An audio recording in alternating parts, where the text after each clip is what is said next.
Wasn't expecting the motherfucker. You got me with that one. It's morning, motherfucker. So I'd buy that chicken right now. Coming home with me. the stream is up. Just so you know. Just so we can get moving. I reckon that it's a good time for a shot, minus Ian. Ian drinks water with us. So, cheers, everyone. Cheers. Lubrication. Cheers. It's not the good one. And that's why we call it whiskey It's the dice. stinky one. Oh. I hate that shooter. Yeah, what the hell is that? It's that nasty bird dog that I'm trying to get through. Oh, yeah. Bird dog is the worst. It is decrepit. And then Oh, if God. you guys, I think it works over time. no, it was always that bad, I think. Oh, no. Yeah. Well, I mean, the longer it lingers in your mouth, the worse it gets. Yeah, that's maybe true. that's what it is. Ugh. So, but yeah, so for the intro for the podcast version, everyone, welcome to Whiskey Dice. My name is is Brad, and I will be the dungeon master. And as always, I'm joined by the stars of the show. Say hi, everyone. Hello. Hi, everyone. What's up? I'm important. No, I'm not. Shawn is important. You're an important boy. So tonight we're starting our new campaign, Alora Reborn. We're going to get to that in a little bit. We're doing a little bit of Session Zero stuff, talking about characters, asking questions about the new world, things like that. Also, our podcast is now on the YouTubes in video format. So we're going to stream it every Friday and keep it all backed up there, all nice and pretty. So Shawn and Ian, as we do our little chatty chat here in the beginning, just let me know if everything's good. Oh no, I've started and Andrea's already walking away. All right. Goodbye. Oh, No. you need your dice bag? She needs all the dice. Yeah. I have a That feeling when dice you show up at bag. the table. Fuck, I need dice. Oh I shit. just realized Needs that them. I had D20s and one D6. That's all you need. You're One clear. D6. You don't Maybe. need anything else. Maybe, baby. Wait, I need D10s for divine intervention. What do you mean? we need dice Oh, for that's this game? true. Starting out divine intervention. I need my D10s. I need my D10s. I need Oh, you to. gosh. Listen, if I roll divine intervention at level 1 and I roll a 1, I think I deserve it. Yeah, you know what? That I mean- we just ended the campaign right there. I'm I don't just know saying. why. I don't know why anyone would need a divine intervention at level 1 of a You new never campaign. know. You mean- never know. I mean, you can pray for anything. That is true. Yeah. You can pray for anything. She prays for cheesecakes. Pray So, to God. Rains, Problems go away. Oh, look, all my problems went away. Nice. This D&D game is fun.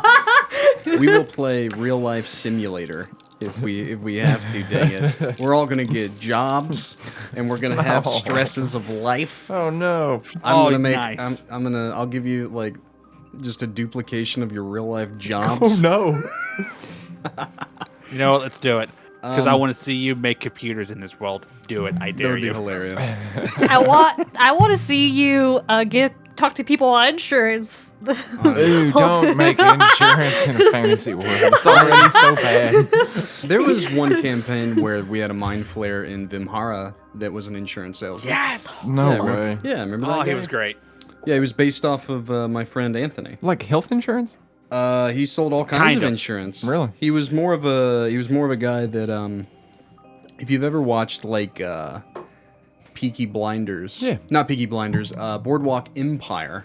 No, it's on the list. Mr. Rothstein, which I think is based I think he was a real life person. He would take out insurance on people that worked for him so that if they died working for him, then he could collect on their life insurance. Smart. Yeah. So he that's took out like 500,000 life insurance policies on like his workers and things. Yeah, it's probably based off these two brothers, cousins. They were Arsenic Inc. They would they were insurance salesmen that would then poison. Yeah. Their clients and collect. and then you just collect. Yeah. Which is wild. Yeah, I think this is in the like early 20s, may- early 1900s. Yeah, well, it would make sense. Around the 1920s was prohibition and all that. So Yep, and that's when yep. when the Boardwalk Empire show is based around. I just binged it in the last 3 weeks. Have you? All 5 seasons. Yeah, I binge watched. It's good. I've seen clips and I'm like, damn, It's I need to good. get it. It was kind of, I think it was like HBO's like attempt to make another Soprano like show, and it didn't. It's not. I don't think it's as good as The Sopranos, even though there's times within that series where I think it got a little toward the end. But Boardwalk Empire's still good because Mr. Buscemi is a badass. Oh yeah, my awesome goodness. actor. Anywho, so yeah, my players are currently just chit-chatting with me and going over their characters and preparing to ask any questions they have. I'm going to have everyone when Ian gets back. We'll start going around the table and just kind of, you don't have to say like the name of your character, go into specifics, but if you want to tell each other like what you're playing class and race-wise so everyone's familiar, and then anything that you want to share with them to help them better play with you in the campaign, of course. Shawn is playing an interesting class. He's playing a homebrewed version of the Artificer that we made. But everyone else is playing kind of standard stuff. So, and then we'll just, I'm gonna allow my players to ask me any questions. We just wrapped up another campaign a week ago. And, yeah, I've been writing this the last several weeks, and I just kind of threw it all at them and was like, hey, we're starting a new adventure on Friday. Read 100 pages of lore. It wasn't that bad. No, it wasn't. Yeah. Well, we're using Legend Keeper, which is awesome because it's all very interactive, and they got a map and everything, and can see all the lore, and it's all nice and neat. Yeah. Beanie. Also, Beanie's joining us. Beanie's a black dog, black lab. Yeah. The dog. And her tail is thunderous. She casts Thunderous Smite with her tail. You might hear it in the background. Ian has chosen to be in He has darkness. chosen darkness. He always Hello, did. darkness, Back, my one old with friend. back when we used to stream, Ian was always in Twilight. complete darkness. Ian, I don't know if it makes sense for a paladin to walk in the shadow of the void. Listen, he I walks thought you in were the a pillar. twilight. I thought you were a pillar of the community, Mr. Paladin. Fuck the Oh, you're community. muted. He's just talking. Someone's at got me. to fight off the darkness, brother. You're right. So you're just like continuously fighting off the darkness. Is what you're saying? Always. I think it looks good. It's reminiscent of when we streamed the last Alora campaign, the little mini one. So this is the first time Alex, I think, has streamed or anything with Been us. on camera? Yeah, been on camera and everything. Period. Same. Andrea, How's it too? feeling? Yeah. Like any other day. Okay, good. Yeah. So yeah, Andrea and just chilling. Alex. I mean, yeah. Many moons ago, we were Old Bones Grim Tales. Before that, Sundays and Dragons, Dice Wardens. We had a lot of names, but we used to stream on Twitch, all of our campaigns and stuff. And then life kicked me in the ass, and I lost one job, and then got another one, and worked 7 days a week for a while, and we stopped playing for a long time. And then this beautiful thing called 2020 happened. We're not going to talk about 2020 This is vision. escapism. Yeah, then we started playing again. So yeah, I was just saying I'm gonna let you guys say like what class, race, maybe anything that you're gonna do along your path of leveling up that you might want the players to know. Just any information you guys want to tell each other, and then anything you want to elaborate on, because I know that Alex and Shawn, you guys kind of duoed your backstory a little bit to get to where you are. If there's anything you guys didn't get through or questions you have about where you're from, any questions you guys have, Word. feel free. You guys do your thing. Well, I will start first because I don't have shame. I am playing the one, the only Alexander Dawnkeeper. Yeah, which I'm gonna give you an introduction later. For now, and just kind of go. We're just talking session 0 stuff. Yeah. So let them know kind of the clash, whatever you want them to know, Yeah. stat wise about your character. I don't want to ruin your introduction just yet, Mr. Alex Dawnkeeper. Word. So Artificer, we're doing a little homebrew thing, focusing more on guns and development of guns, because that's one thing I want to focus on with this side of Artificer, because going back to original lore, that's what Alex Yeah. really did. My best stat is wisdom, worst is charisma. So I'm playing him as more. He's been locked inside of a room just designing shit for a while, so he's not used to being around people. So have fun with that. And what city does you hail from? I hail from Orpheus. The Isle of Orpheus, the city of innovation. Yes. Yeah. So there's a lot of people like me who create stuff, and that's like where most of the invention and creation in the realm happens. Yeah. There is someone else among you that now hails from the Isle of Orpheus because Oh, hey, should I go next? just anything that, That you would want make sense. anyone to know. Yeah, like y'all was saying, Isle of Orpheus. I am a trained fighter. Yeah. If you want to keep your backstory secret from the party, do so. Yeah, I mean, it's gonna be. Do it. Yeah, it's gonna be quiet. Yeah, I figured. Yeah. But fighter. Yeah, trained fighter. And I use 2 swords. Yeah. Other than that, I mean, I'm dexterous, athletic, but you know, What's that dumb talking is not really my. Talking's not my thing. That makes so much sense. Yeah. So unless you want to talk about tactics or strategy, Yeah. maybe, that would be cool. Right. So very cool. Yeah. So Ian's off doing baby duties, so we'll get that done. So Andrea, your character also, there's not a lot you can reveal yet. Well, I could talk a little But bit. you can talk about your bare bones stuff. I am a reborn cleric, for those that understand what that means. And my best stat is wisdom. My lowest stat is intelligence, although it's still pretty good. And a lot of what my character's backstory will eventually reveal will be kind of up to the DM's discretion, and you'll see why. What's your name? Oh, I don't think I told my name either. My You character's guys can name's tell your Everett. names. Yeah. Everett. Everett Whitlock. Then we got old Alex Dawnkeeper. And I am Jophiel. Yep. One name. Jophiel. I-E-L. I-E-L. I've misspelled it so many Jophiel. times. Jophiel? Yeah, is technically, I think, how it would be pronounced, but Andrea's going with Jophiel. Jophiel? It's probably Jophiel, actually. I didn't think about that because, You want yeah, Jophiel or Jophiel? Jophiel. It I comes down think. to, like, do you want the English, like, Yeah.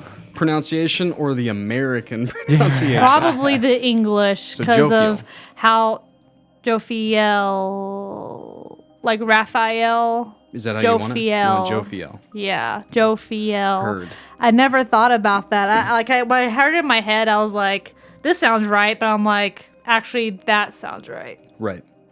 Ian's back. So, Ian, you want to tell him just a bit about your kit? What's going down in the DM?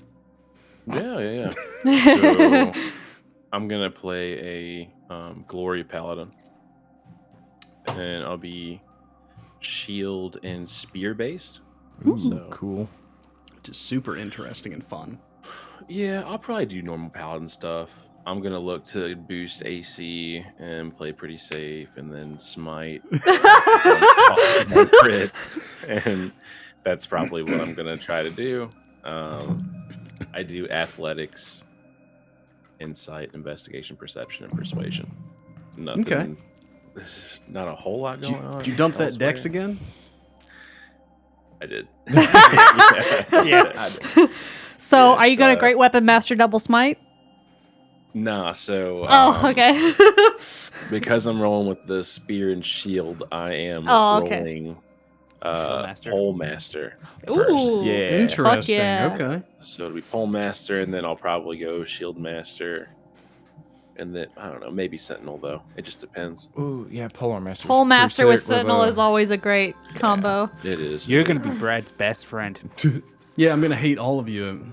Eventually, like Yeah. it's gonna happen. It's just how it goes. Oh, Molly's starting off that way. She's playing a rogue. Yeah, your favorite. Great, awesome. It's okay. She doesn't know what she's doing though. When a so it's- rogue, a cleric, and a paladin are on the same party. Yeah. No, that's good. It's very reminiscent of the first Alora campaign at times. Beanie, your thunderous smiting tail. Yes. Can I help you? Yeah, she'll eventually calm down. Maybe. So, well, I'll handle Andrea's part for this, but what's the race of everyone in the party? Base race. This is gonna be pretty interesting. This is gonna blow everyone's mind. Yeah. What races are y'all playing? I'm human. Yeah. Okay. What Human. about you, Ian? I'm playing a human. Hey! What about you, Alex? Well, that's crazy. Human. What a All coincidence. right. Then coincidence. Andrea's base race is also human.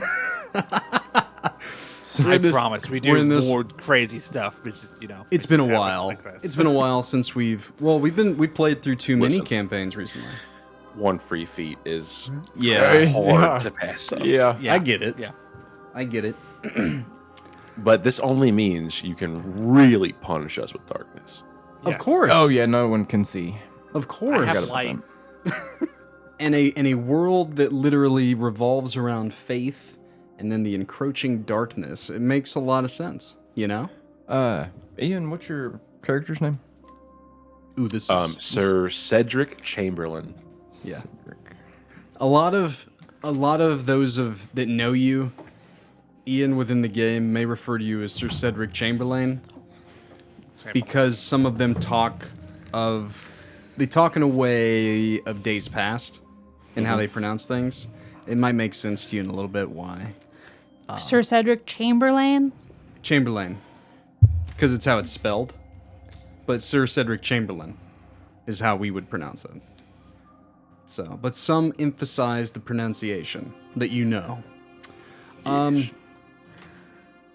So I can elaborate a little bit on everyone. So Andrea's kind of introduction and backstory will be self-explanatory. It's a big catalyst for session 1.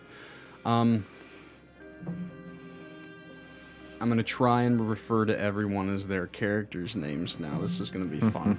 So Jophiel will be introduced, and that's a big part of session 1. Everett and Alex.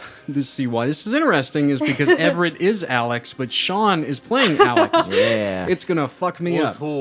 By the way, the reason why we call this Whiskey Dice is because we're big fans of whiskey and bourbons. And every week we buy a different bourbon to try, and then we get a little bit larceny. Pretty nice, Ooh, Shawn. fucking larceny's good. Yeah, well, no, he's got larceny Oh. tonight. Damn. Tonight for us is a bottle that I think is... Some people hate it, some people love it. It's 1792, I believe. Is that what it's called? I got boots. Yeah, it's good. Did someone Discord me? Was not I, said the fly. I heard it, but I don't know if it was through. I'm going to ignore it then if it's not prevalent to me. But it's close to Andrea, who can bust it out in a little bit. What? Yep, 1792 small batch.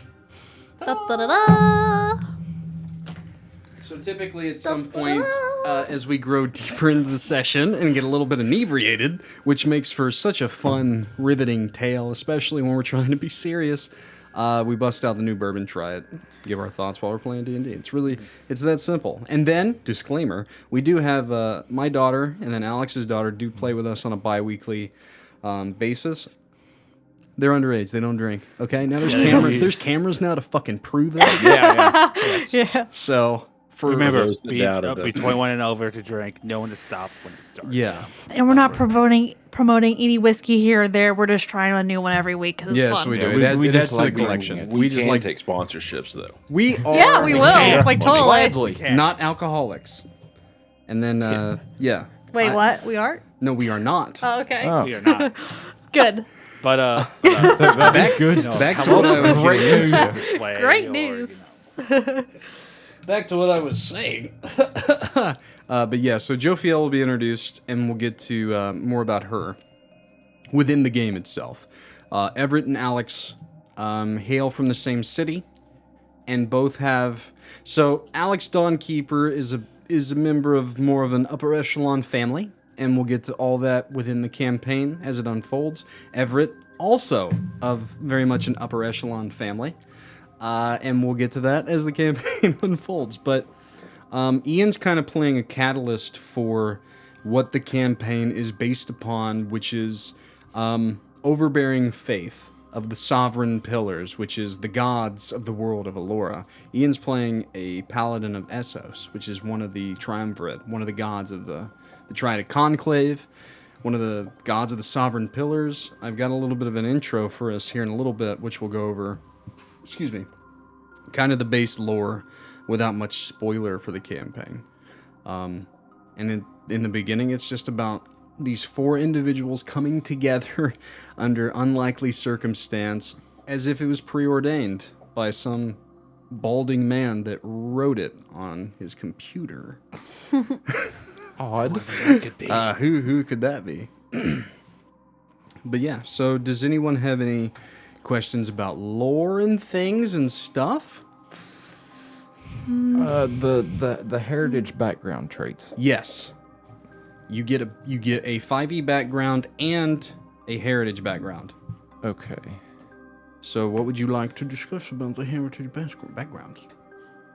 So I was thinking about taking what's the name of the last one?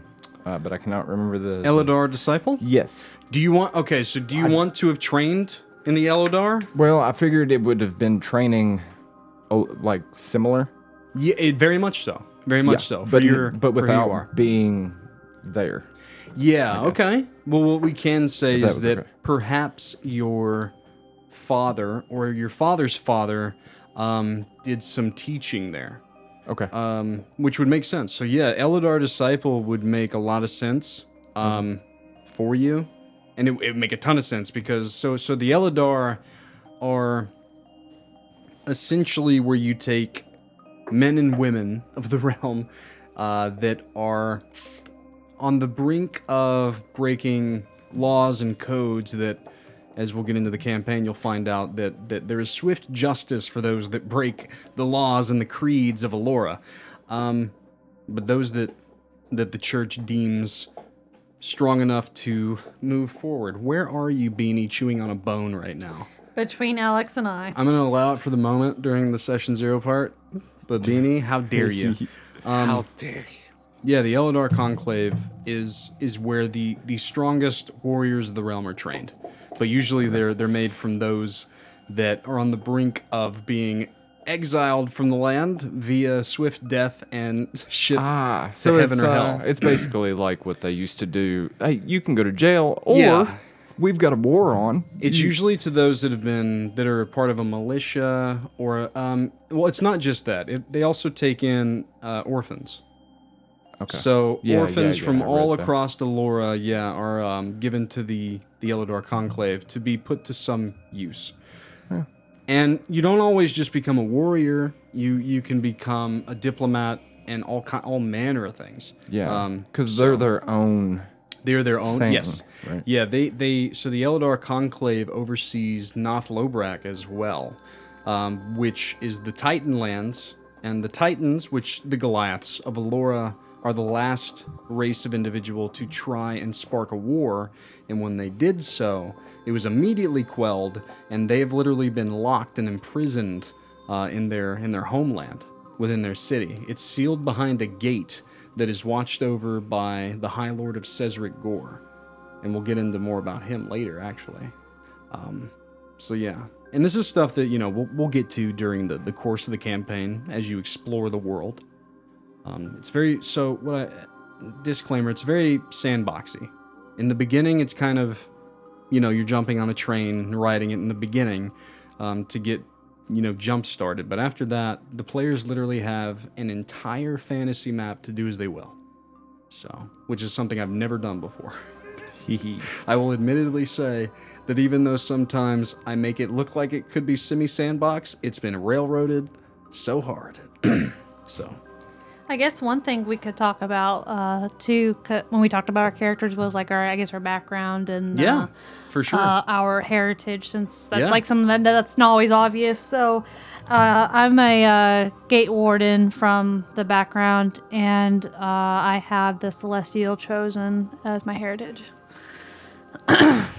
Which won't make a lot of sense to you as the listener, but that is a special heritage boon that I receive. Yeah, every player gets a 5e background, which will determine their gold, which in this in this campaign. It's not called gold. The denominations we'll talk about, which we've already kind of talked about. But and then they also get the heritage trait, which gives them a bit of a free ability.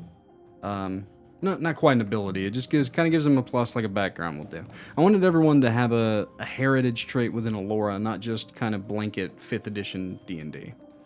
So, so yeah, we have an Eldar. You go ahead, Alex. Yeah, I guess mine would be a regular would be like a knight. Yeah. And I took the Eldar disciple. Yeah. Which is Yeah, it's trained in the Eldor Conclave, but as we talked about, it's going to be within the city of Ophius for reasons that'll come out later. It leaves you. It literally says it leaves you changed. Like it turns you into a very you're different in the world because I'm of single-minded. And it's not based in faith. You're not a holy man. Even though, by the way, there is a branded pillar, which is a lesser god that is of the fighter. Yes, yeah, I saw that, and I'm a follower. Tentatively follow. Yeah, yeah, and we'll see how that goes. What about you two up there on our screen, the remote players? Let's talk about you guys a little bit more, like your background and heritage traits, things like that. Background, I believe I picked noble, which kind of makes sense. Makes sense, yeah. Yeah. And then arcane inheritor, basically allows Oh, me nice. an extra cantrip. Yeah, very cool. Okay. Ian, what did you go with? For the 5e background with City Watch / Investigator. Gotcha. And for my heritage trait, I went with Ages of the Conclave. Nice. Which makes sense. Yeah. Yeah, Ian's playing a member of the Triadic Conclave, which is the holy church dedicated to the 3 pillar gods of Alora. And this campaign really resides heavy in faith. Like, more so than anything I've ever done. And to be honest, it was inspired a little bit by Ian, because back in the day, I did not believe in homebrew. It's been about a decade.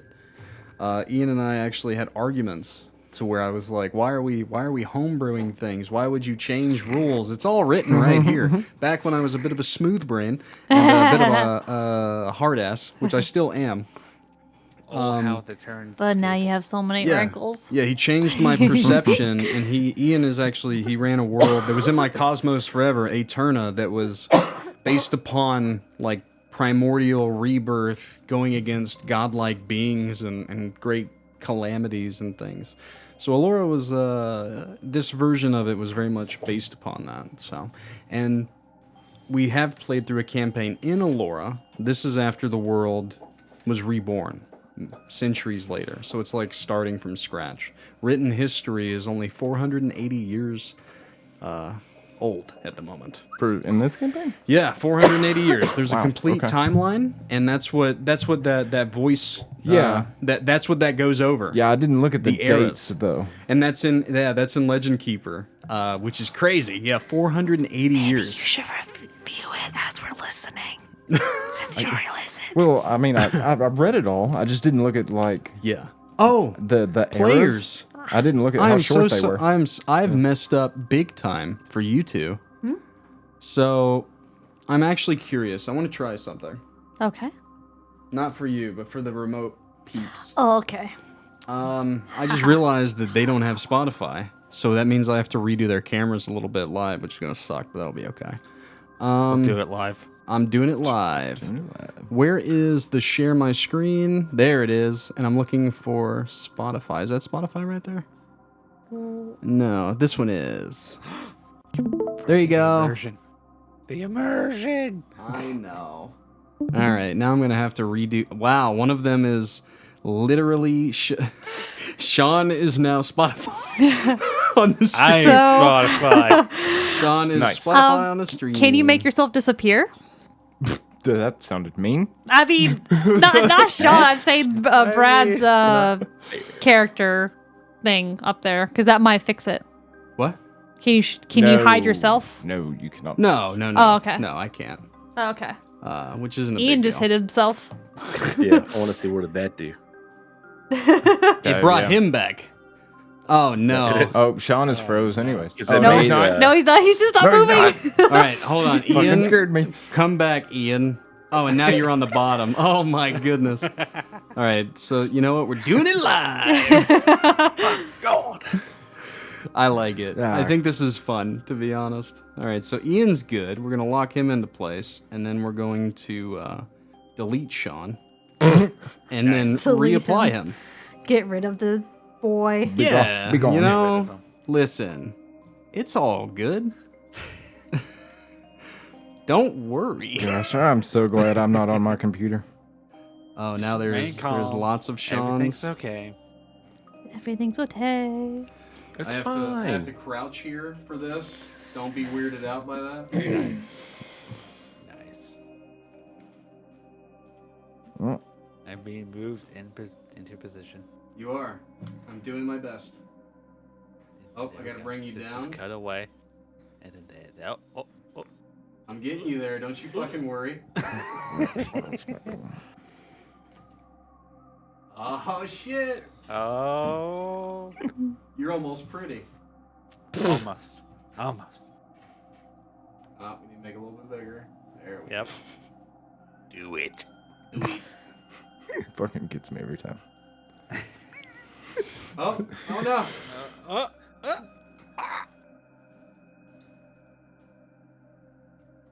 Hi, Beanie. What are you doing, huh? Oh god. Well, spear that looks, damage. that looks Promising the thump thump sound. better. I know it. Oh, just a happy dog. She really is.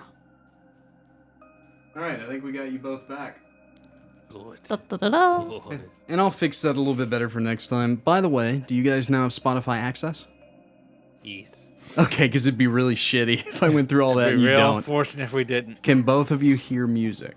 Yes, Yep. I'm here. Okay, good. Because I've got some really cool stuff that I did for later on. I recorded a thing. Oh, So oh dang. that'll be good for now. Even though Shawn's clipping a little bit. I don't care. You know what? I don't give a damn. I do give a damn. Oh no. And this just means we need more than one. We need to upgrade your computer. Get double graphics cards going. No, and maybe some more RAM.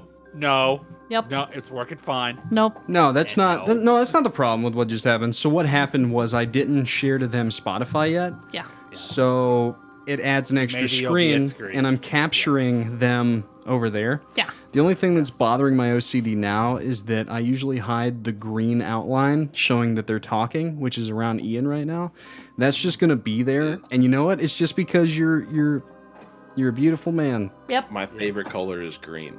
It's his See? favorite color. There we So go. he's being yeah. Can you hide that? I didn't know that was a thing. Yeah. Well, I can't. You just zoom in a little bit more past the green. Oh, you yes, shut yes. her off. Okay. And that. Oh God, Oh. I'm almost there. It's almost there. Almost there. Beanie, you have 2 bones near you now. Aha! I did it, bitches. All right, cool. So yeah, what else would you guys like to talk about before we start tonight? Nothing really. Anything? Any questions about lore, the world, anything that you want to know? Everything What's I need. your I want to know. character's biggest fears? Oh, yes, Ooh, that's that's what we pretty should good. do. We need to roll a thingy. What? Yeah. See, I Big old, reminded that's you. a big old question you got there. Why do we need Yeah. fears? I am fearless. Hear me roar! I'm a Eventually, cleric. You should be I'll be scared. And this, well, so we don't have to roll it, but within your character, I want everyone to have maybe something they live by, like a creed, right? For one, that there's something that you hold to. Like our ideals and stuff. Yeah, like an ideal, but something that, like, when someone goes against it, it kind of really, Our you flaw. know, it ruffles you. Well, really it's not a grinds your flaw, it's just an gears. ideal. It's something that you hold yourself to, right? But then what I do want is, more than anything, a secret. Everyone needs a secret. And to be honest, 2 of you already have one. The 2 here kind of already have a secret. You're good, Alex. You're good. You have a secret. You do have a secret, but it's not a secret. But it is a secret, and you don't even know it's a secret. So yeah. But you two up yonder. Yeah. It's a secret I don't even know. And this is more like maybe at some point within your lifetime, maybe you did something that that you're just keeping to yourself. In something along those lines. Something that I can use against you later. You know what I mean? Just food for thought. So, but yeah. So no one else got no question. Everyone's rolled all their stats and everything. Yes, Alex? Do you want us to go say our ideals or whatever If you have an idea for it, you can. If you want other people to know. Okay. And this could be like... I'm going to naturally let it come out. Yeah. It's better that way. Yeah. Yeah, and I might have a table for some fun things later. I just I don't have it right in front of me because I'm an idiot. But I did plan it, but it's fine. It's okay. Well, yeah. So if no one else has no more questionos. I'm ready to play. Although is that what you said? he'll be a few minutes after. What? Oh well, 9 minutes to be precise. 9 minutes 34 seconds or something like that. Yeah. So what I'm going to do now is I recorded a 9-minute kind of podcast 0 prelude to the campaign. It was called Alora Reborn Prelude to Adventure. It's on our Whiskey Dice podcast Spotify page, and it was kind of a blanket lore of faith that I kind of want within this session. So I'm going to play that now as the players finish up, and as I potty, and as I make sure Beanie's okay. Do you mind if I post our channel to the Discord so that everyone, if they wanted to watch, could? Yeah, go ahead. I'll do that right now. If you hear a bloop, it's me. It's fine. I gave it to Mom and Hannah earlier. They thought it was funny. So. Yeah, I don't know what Mom Hello, is up if to, you're but here. she might want to watch it. Yeah, well, and yeah, you should post the live there so that Brooke can watch it too. So. In case she wants to. Yep. So, plus they can live react to things, which is always hilarious. Though I'm not personally looking at chat at any point. It throws me off. If I'm in the middle of RPing and all of a sudden I see a funny comment. So I kind of ignore it. But if a player sees it and they want to interact, feel free. But yeah, so for now, I'm going to pull up the Realm of Alora Prelude. Oh, here we go. Welcome, travelers, to the Realm of Alora, a land reborn from the ashes. I heard of someone oblivion. playing it. I'll Cradled start it over. Who did that? Sorry. Oh, was that you, honey? How so dare you? sorry. Oh, it's okay. Welcome, travelers, to the Realm of Alora, a land reborn from the ashes of oblivion, cradled in the light of the sovereign pillars, and shrouded in the mysteries of ages past. I am Alaric Thornbloom, chronicler of Yardoon, and I invite you to journey with me through the annals of time to the dawn of the First Era, the Age of Awakening. In the aftermath of the calamity that tore the old world asunder, the cosmos itself wept for the void that had been left in the fabric of existence. From this void, the essence of creation and destruction, the sovereign pillars emerged, casting their divine light across the darkness and sowing the seeds of a new beginning. The First Era began with the Pillars' Call, a celestial harmony that resonated through the empty void, reaching the far corners of the cosmos.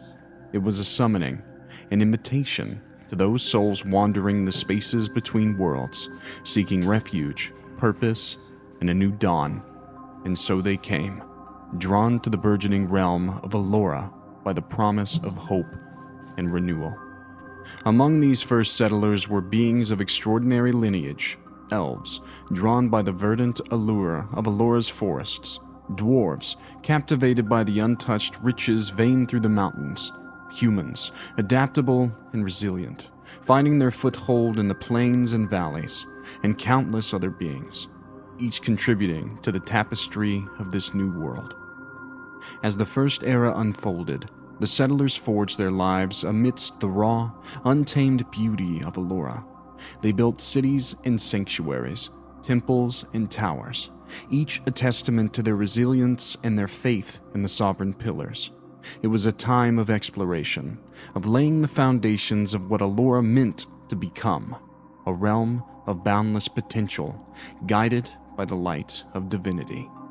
Yet, even in this age of beginnings, the shadows whispered of challenges to come. The harmony of the Pillar's call had disturbed ancient forces, lurking in the depths of the world and beyond, setting the stage for the trials that would shape the eras to follow. As the first era drew to a close, Alora stood at the precipice of destiny, its people united under the banner of the Triadic Conclave, ready to face the darkness that encroached upon their light, and thus, the Age of Awakening gave way to the era of Voidwrath, where the true mettle of Alora's children would be tested against the tides of fate.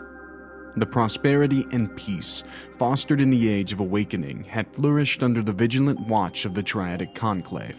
Yet, not all hearts were content to bask in the light of the Sovereign Pillars. Among the faithful, one sought a different path, a vision of power that transcended the boundaries set by divine decree. This was Voidwrath, once a guardian of Alora, now its most formidable challenger. Voidwrath's ambition may have been born of a desire to protect Alora, to shield it from threats both seen and unseen. But his methods, steeped in the forbidden knowledge and the harnessing of dark energies, sowed fear and division among the realm. The once unified voice of the Triadic Conclave fractured, giving rise to the whispers of war and the specter of conflict on a scale unseen since the Calamity. As tensions mounted, the landscape of Alora became a chessboard for the powers that be. With cities, forests, and mountains as its pieces, heroes rose to challenge Voidwrath's ascendancy, their legacies etched in the very soul of the realm, their deeds a beacon for those who would follow. The era of Voidwrath was not merely an age of conflict, it was a crucible for the spirits of Alora. In the shadow of adversity, the realm's inhabitants discovered the strength of unity, the power of sacrifice, and the indomitable will to preserve the light of the Sovereign Pillars against the encroaching darkness.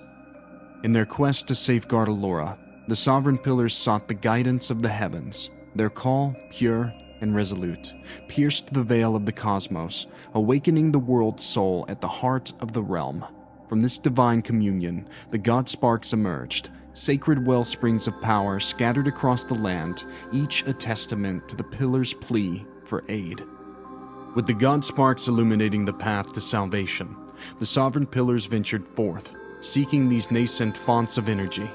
It was at these hallowed sites that they summoned the god beasts, majestic entities of immense power, each bonded to a god spark, each a guardian of Alora's multifaceted essence. Together, the Pillars, the 13, and the God Beast formed a formidable alliance, united in purpose and resolve against the looming threat of Voidwrath. Aside from the Sovereign Pillars, the 13 were the strongest warriors of the Order. They stood as paragons of the virtues the Pillars embodied. Their ascension marked not only their own destiny, but also the hope of Alora. Their courage, wisdom, and strength would be the realm's bulwark against the darkness that sought to engulf it. Thus began an epic saga of battles fought in the shadow and light, where the valor of the 13 intertwined with the primal might of the god beasts under the guiding light of the Sovereign Pillars. This coalition, born of necessity and forged in the fires of divine will, rallied the peoples of Alora, inspiring unity and defiance in the face of despair. As the era unfolded, the legends of the 13, the awe-inspiring presence of the god beasts, and the unwavering resolve of the Sovereign Pillars became the bedrock of Aloran society. Their deeds enshrined in the annals of history served as a beacon for generations to come, reminding all of the power of unity and the indomitable spirit to those who stand in defense of their world. In the aftermath of Voidwrath's banishment, the Sovereign Pillars, architects of Alora's salvation, bestowed upon the realm a parting gift. The High Lords. Each major city was entrusted to a High Lord, chosen for their wisdom, strength, and compassion, to guide their people into prosperity and peace. As the pillars ascended to the heavens, known henceforth as silver coins, they left behind a legacy of unity and a blueprint for harmony among the diverse inhabitants of Alora. The 13, alongside the majestic god beasts, traversed the rejuvenated lands, guardians of the peace that have been so clearly won. Together, they roamed Alora, mending the scars of war, nurturing the bonds between the races, and safeguarding the balance of the natural and the divine. Their presence was a comforting constant, a reminder of the strength found in unity and the enduring watchfulness of the realm's protectors. Yet, as the years went by, the god beasts, those formidable allies in the realm's darkest hour, receded into the ethereal plane.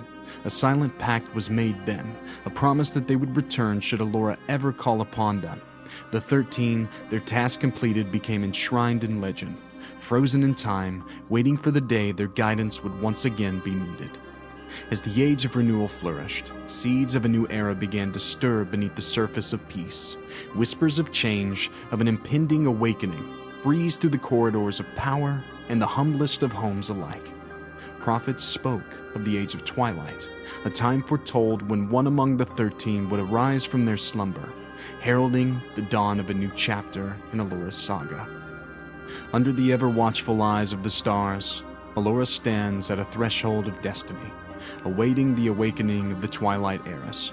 Her emergence will signify the beginning of a new age where the past and future converge, where hidden truths come to light, and when the realm will face challenges both ancient and new. As the Age of Twilight beckons, so too does the call for heroes, for unity, and for the courage to face the unknown. In the heart of Alora, a new story awaits, a tale of adventure, mystery, and the eternal hope that even in the darkest night, the dawn will break. So farewell for now, travelers, until we meet again in the unfolding stories of Alora.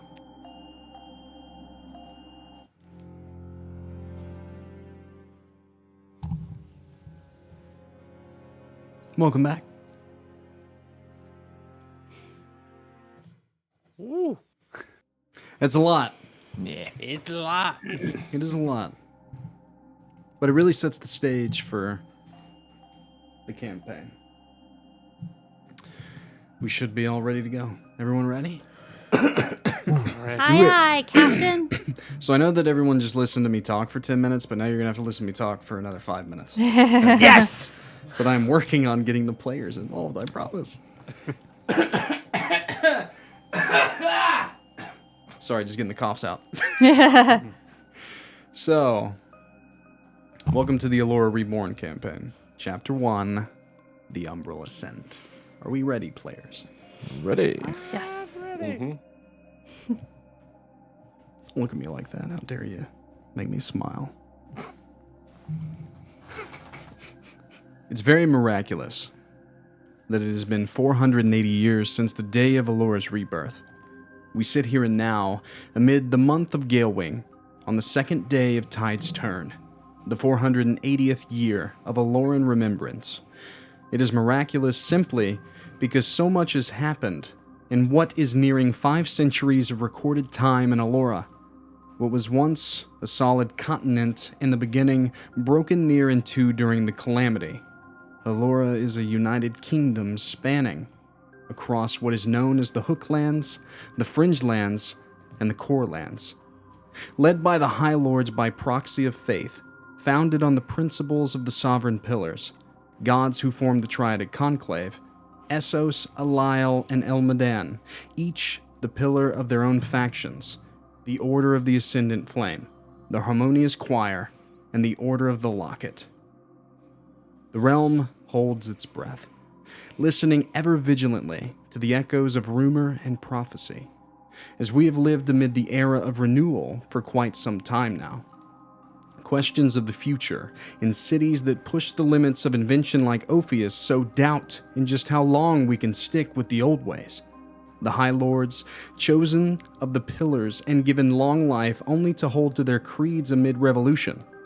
Or the Giants, holding to the Everweave, holding it together, but watching as their kind become less prevalent in the eyes of the spoiled who lay in beds of innovation.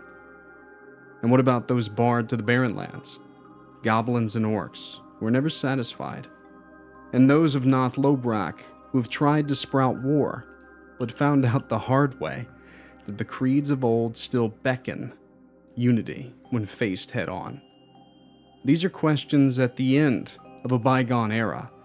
For tonight we usher in the age anew, the age of Twilight.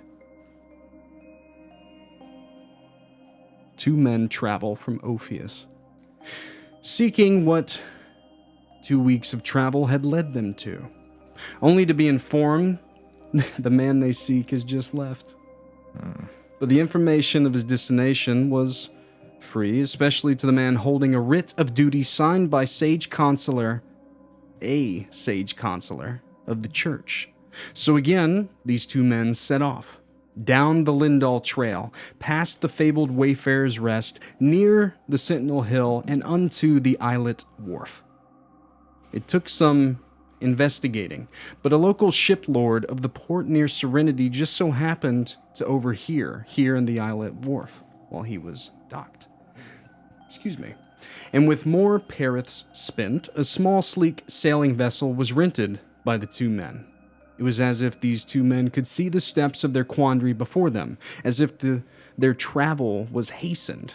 It felt like a blink of an eye before the feudal city of Cedric Gore came into view.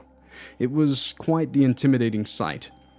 The fabled city of High Lord Vrook, which is a half-orc that turned on his own kind and tamed the great god beast known as Peltclaw, and pushed back the tide of war that goblin and orc kind ever so wanted. You see this city before you. The 2 men did not have business there, however. They traveled further to the end of the isle, to the edge of the realm, to which is known as the Crest of Eclipse. I'm sorry, a cat just ran over my foot. So that is which is known as the Crest of Eclipse, a formation of swirling rock that rises toward the heavens, with a natural staircase leading upwards. It glints with emerald veins, untouched as to not sully such a marvel.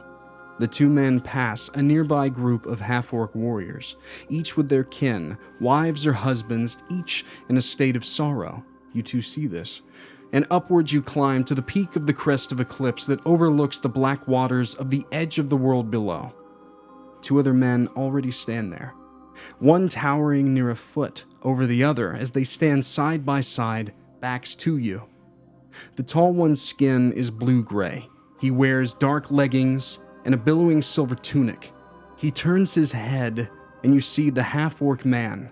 He raises one eye, and it's in that eye that you are awestruck for a moment, as it glints with a divine blue, the light of the iris only given to the High Lords of Alora. This must be none other than High Lord Vrook.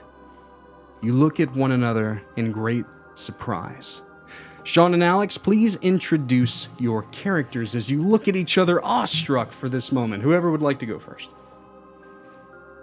I'll go ahead. What the hell was that?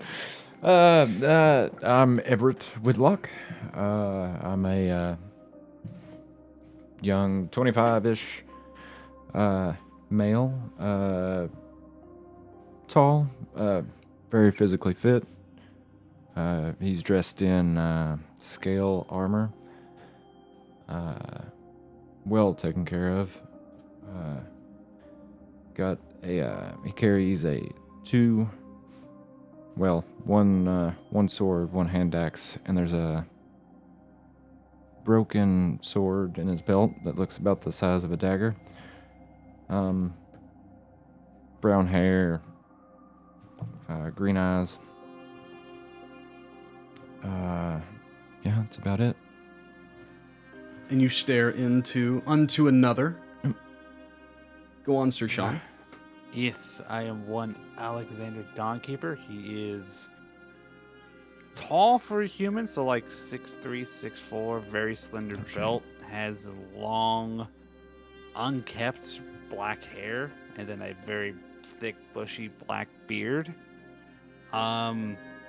Has very nice clothes underneath, but like darker colors, so like browns and blacks, and a in an armor set, studded leather, kind of like haphazardly put on top of it, like he doesn't really know what he's doing. And then on his side, you see like a holster of sort for like something like what modern people know as a handgun, but you don't see those around in this setting a lot. So yeah, I'm just looking at him, being like, Yeah, that's the guy. Yeah. So you guys stand side by side, and standing next to Vrook as you look back forward, holding quite the interesting looking staff. Alex, in your heart of hearts, you know that this is the man that you've come looking for, because the item given to you by Sage Consular Gorman heats up in your pocket. Ian, would you like to introduce your character as that of which these two men are looking at? Yeah, so I'll be playing Sir Cedric Chamberlain of, he'll be an initiate of the Order of Ascended Flame, but I do work very closely with the Conclave. I wield a spear and don a shield. Brown hair that it's medium length, parted on the left side, kind of lays back. 6'5", 6'4", mid sixes, athletic build. Somewhere in his 20s. Man of the cloth. Man with a good heart. Man not afraid to fight for what he believes in. Gotcha. So, Cedric, as you stand here looking forward to this place where you've come for the past several years, holding the staff that Vrook gave you in hopes that one day you would see something miraculous, you continue to stand there and look forward, and Vrook turns his head to you. So, Cedric, it appears that you have visitors. Tend to them as I make ready the ritual. And I'll look over at these two. we kind of lock eyes for a second. I was like, right, introductions. I have this somewhere. Ah, yes. I walk over to you holding this like weird looking like round spherical object. Mm-hmm. Like I do something and it just pops up. Hello, I am Alexander Dawnkeeper. Such and such asked me to find you. Hi. Interesting. Excuse him, sir. He's not very good at these introductions. I've spent a long time in, well, very solitary confinement. By choice. Oh. Anyway, you are Sir Cedric? I am, yes. I am Sir Cedric Chamberlain. Good. We've been looking for you a lot. Both Many. Couple weeks, couple days walking because we just missed you. So that was fun. The last part went by really fast, though. I guess we got an extra spring in our step, as people would say. Well, that or maybe he held still for more than 5 minutes. You're a very busy man. Yeah, it's kind of like a ball of yarn up here. It just goes. Like I hang on by a thread. Yes, I can tell. Well, Oh, where are my manners? This gentleman next to me is Everett. He helped me get here in one piece and all blood in my body. So he did really good. Yeah. Nice to meet you. You as well. And I'll extend a hand to both gentlemen. Shake. Yep. I'll shake your hand. Well, it really is unfortunate to have just missed you. What for? Do you need help? Can I help you in some way? Yes, hopefully. So my father needs help. I don't know how exactly your organization can help. I was told to find you, though. Okay. You What's do your have, father's name? You do have on your person, Alex, a writ from... Yes. Yeah. Oh, here it is. This will tell you everything. Perfect. So as he produces a letter with the signed wax seal of the Triadic Conclave. Ooh. Interesting. Sealed by hands the it over. conclave. Addressed to you. I'll curiously I'll pop it open. Okay. And then question, and by the way, we bumbled through that a little bit because I think Alex, Dawnkeeper, just we forgot about that part of the intro. Do you give him the letter and the item, or just the letter? Both. Okay. So he hands you the letter and also something that you haven't seen in a long time. Your father's locket. His compass. So you pop open the letter? Yeah, Would you like to read it? of course. Writ of duty for Sir Cedric Chamberlain. Writ of duty for Sir Cedric Chamberlain. By the light of the Triadic Conclave, to Sir Cedric Chamberlain, Paladin of the Triadic Conclave, stationed at the Church of Duskendale.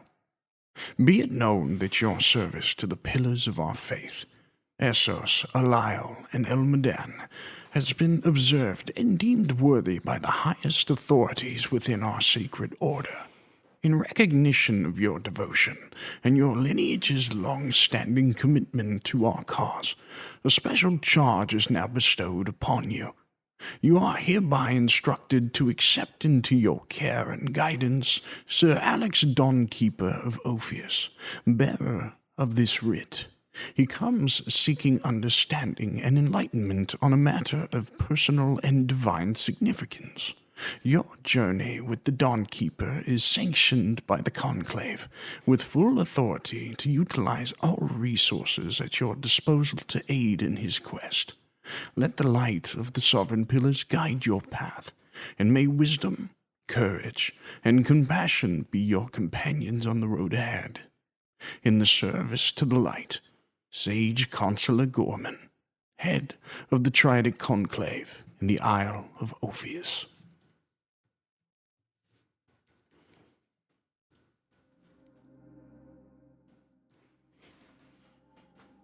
So you read it? Huh. Seems I've earned a new task. Yeah, he seems like you were the man for the job. Well, I will do my best, of course. I am curious, where did you find this locket? He had it. Was it of something important to you? It's my father's. Oh. Very your important. Father's still alive? Yeah, I believe so. He's been missing for some time. Not quite sure what's happened to him, but I'll find him someday. Oh. You don't seem overly concerned about the situation. Missing? Is this a common occurrence? Not common, but my father was a prepared man, and I don't fear that he's in danger. He doesn't seem like the type. He is missing. I can't find any rhyme or reason. He's kind of just gone. I understand that more than you would think. You're probably right. I'm sure he's fine. Has it been long? Years. But he is also a man of faith. He taught me all that I know. Could be divine reasoning, pilgrimage of some kind. Maybe Esso spoke to him in his dreams.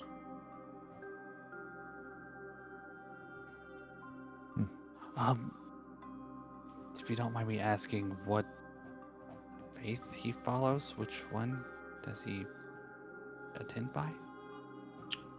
It's his Essos. Right. One of the big ones. Yes, you could say that. I'm Caleb, and I pull out my locket, and it's a dark onyx circlet with a forge being struck. Yeah. It has its upsides. For sure.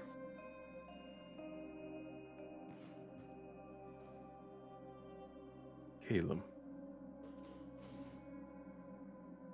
You recognize that as one of the branded pillars, but a lesser god.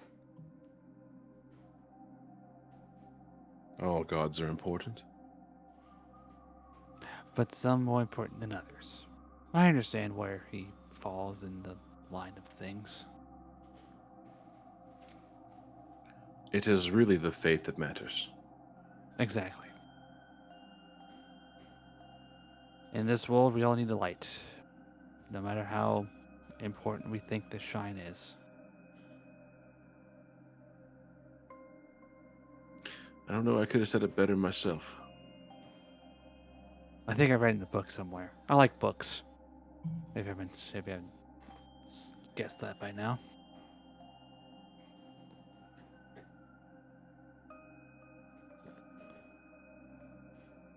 As you guys stand there,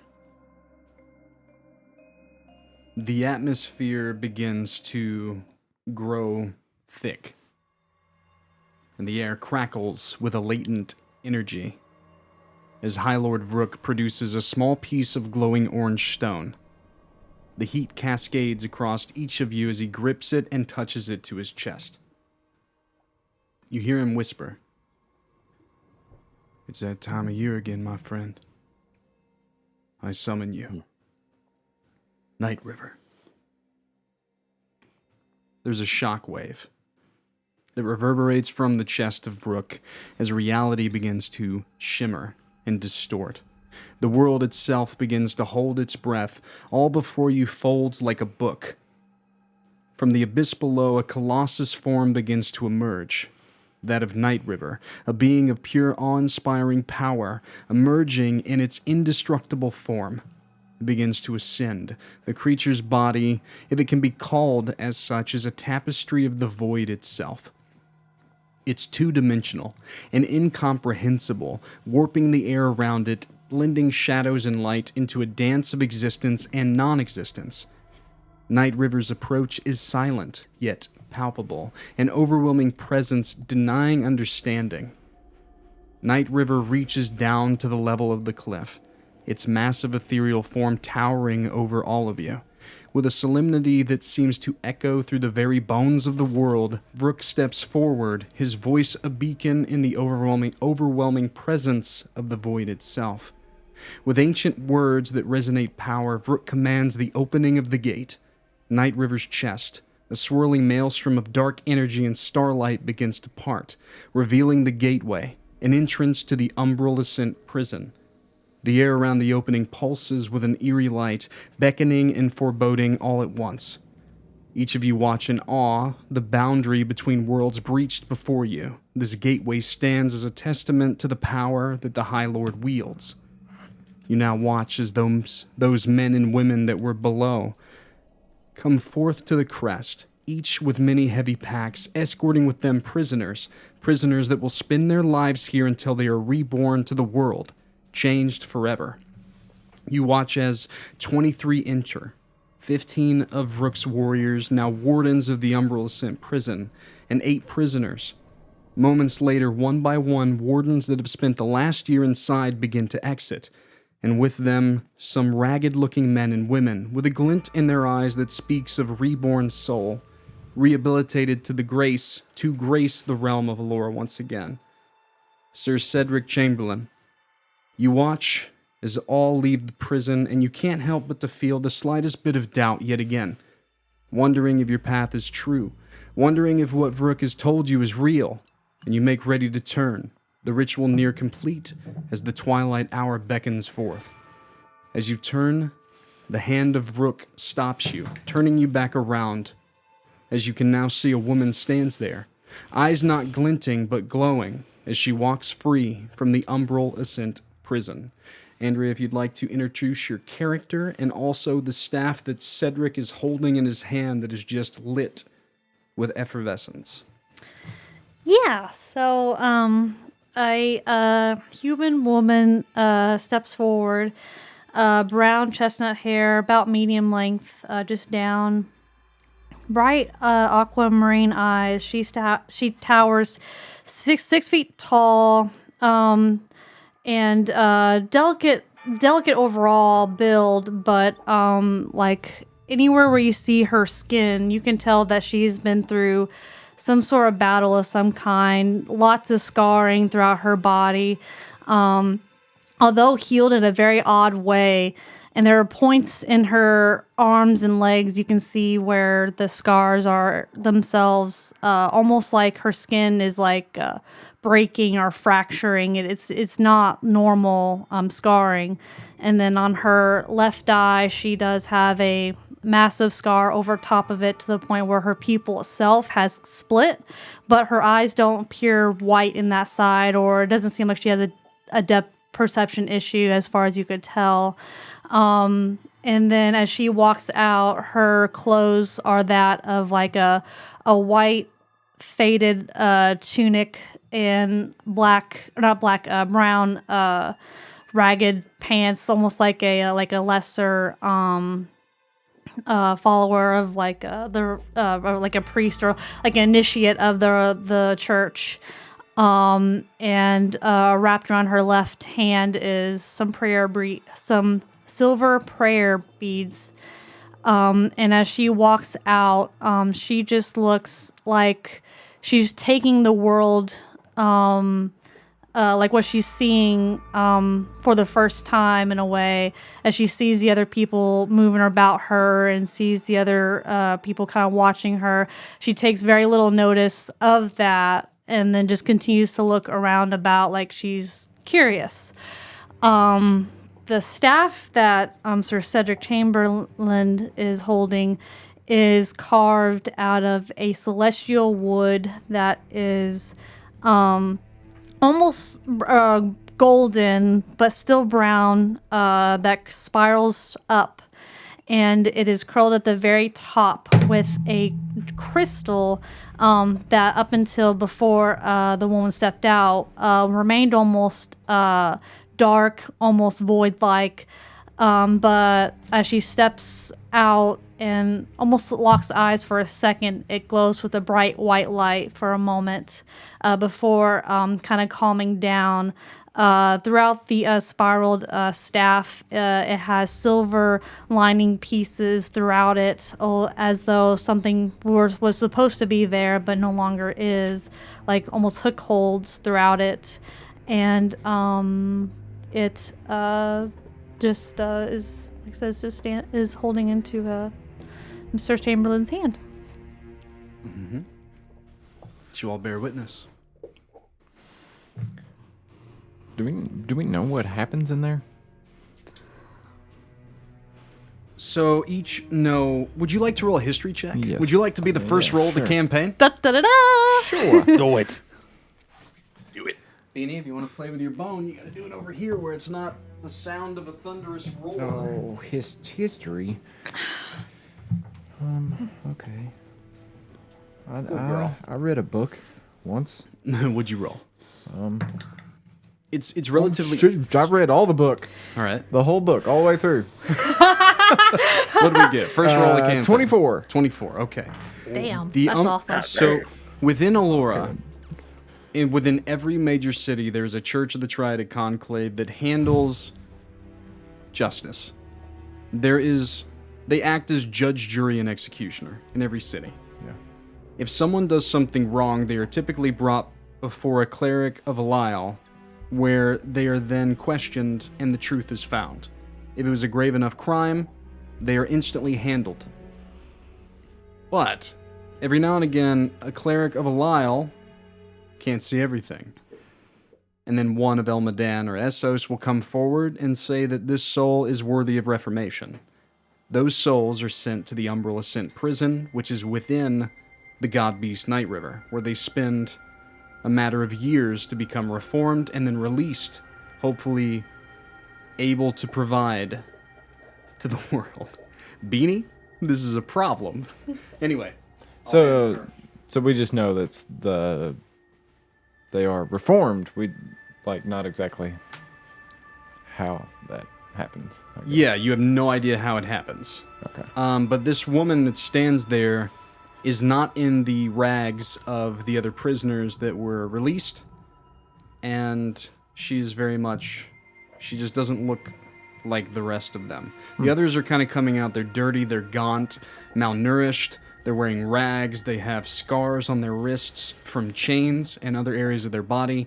This woman seems, other than what she described to you, to be wearing not fineries, but clean clothing.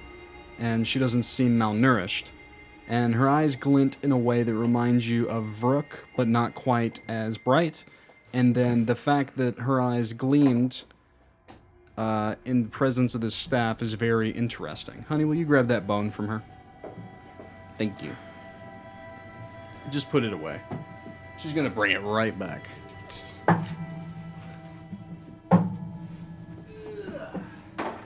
Continue. But Thank you.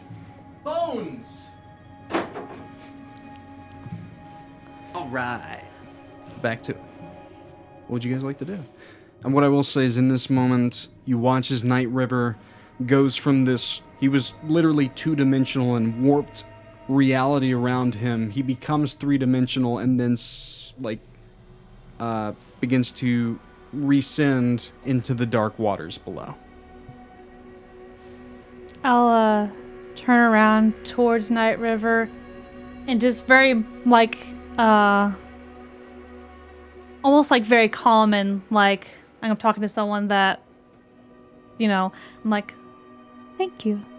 And then as it disappears, and then I just kind of look around and I just start to very calmly walk forward as where I think I should be going. Just not really sure, but just going. So you confidently step forward. Yes. Like not overly confident, but just like... Yeah. There's a glint of familiarity when you look upon the staff held by the man in front of you. There are two other men flanking him, and to your left there is a towering half-orc man that is speaking with those that have just left from which you came from, the Umbral Ascent prison. He doesn't seem to really pay much mind to you, but the other three men do, especially the one in front holding what looks like an item that was once yours. Yeah, it looks... Sir Cedric, how often does that happen? Never. Oh, so we saw history. Cool. That's good. I think I must return this to her. Oh, her? The one that came out of the prison? Or whatever that was? What I just saw was.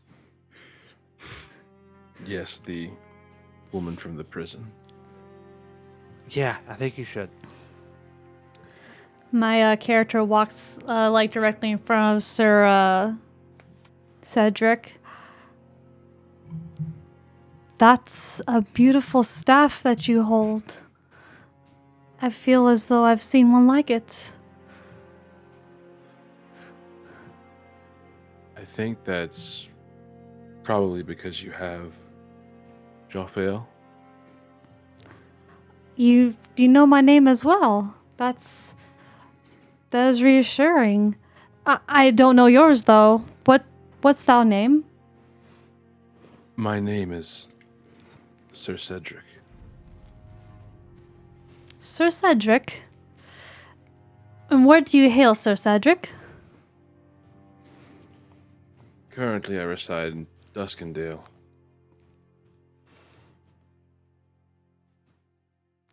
She thinks for a moment, but before looking at you, as you continue. This staff is yours.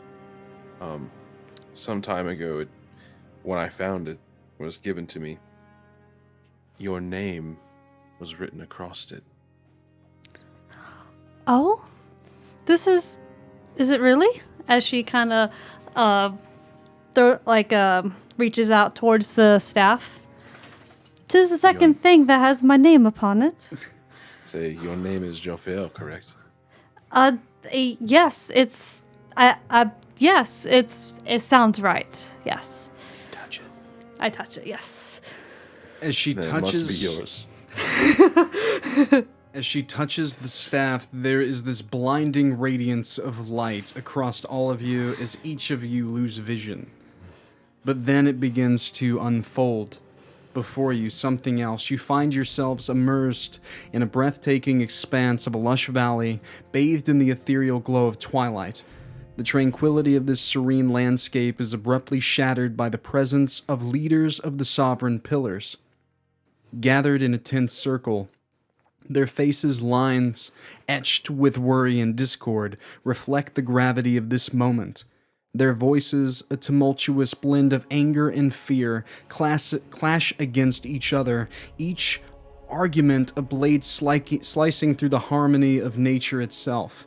You seem to be seeing some piece of the past. You recognize these men as the sovereign pillars because you've seen their likenesses in statues scattered across the world.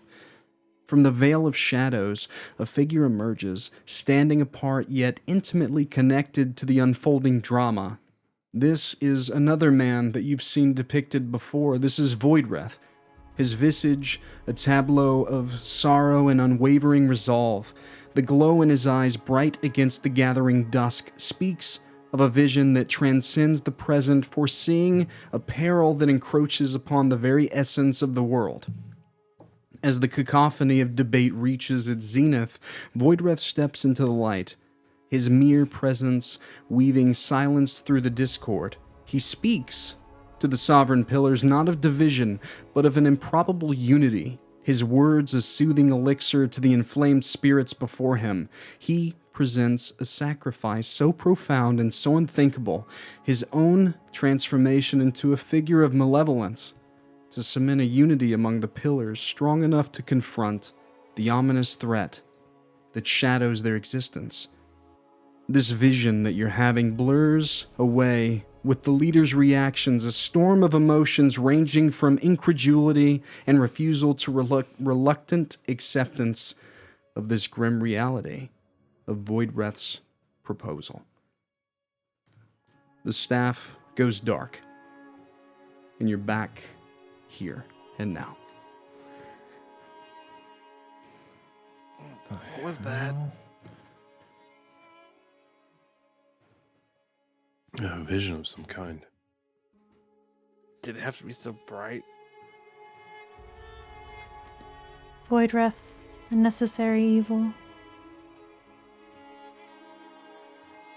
This, I mean, Jophiel, is your first memory returned to you. Oh. But before you guys talk, Sir Cedric, this goes against everything you've ever been taught. This scene did not play out in any part of history that you ever were taught. Voidreth was always not one ever of the pillars of the church. Seeing them all together strikes interest in your heart. Now to you guys.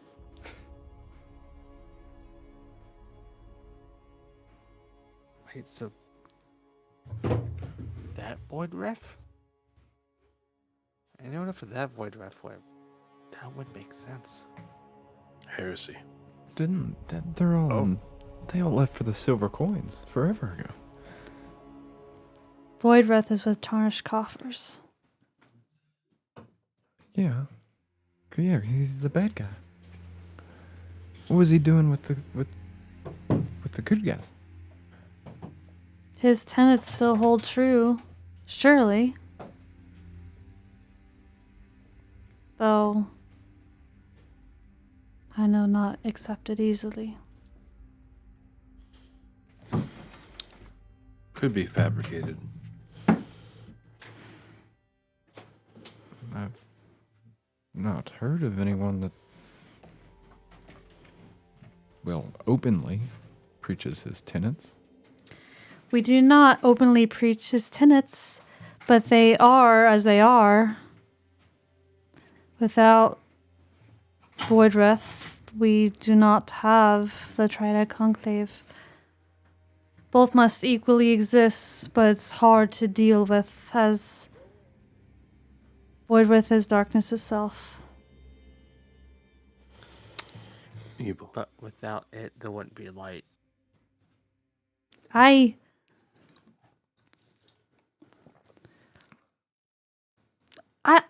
Who are you?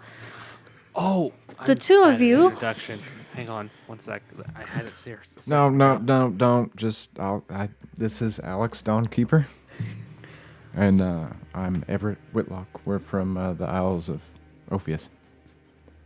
And Ah, as he's done doing that, I pull out the dunk. Hi, I'm Alex Dawnkeeper, and this is Everett. Nice to meet you. He pulls out this contraption that then projects himself as a little himself, just speaking to you as himself. An introduction device. He's really proud of it.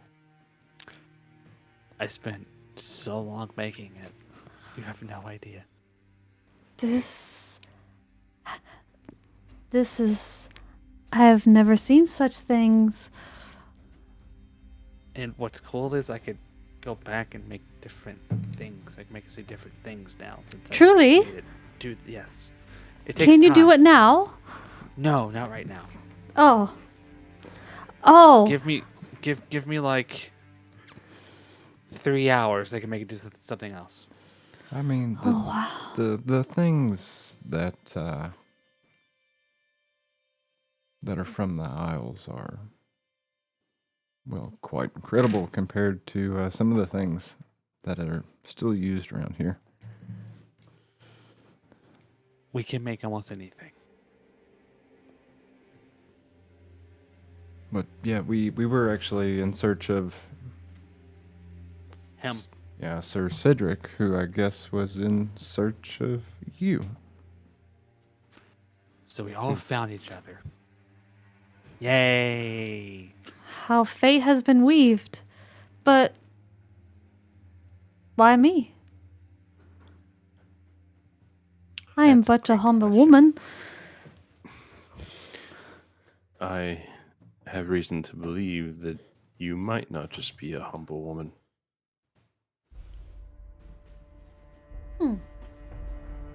What do you believe her to be? Potentially one of the 13.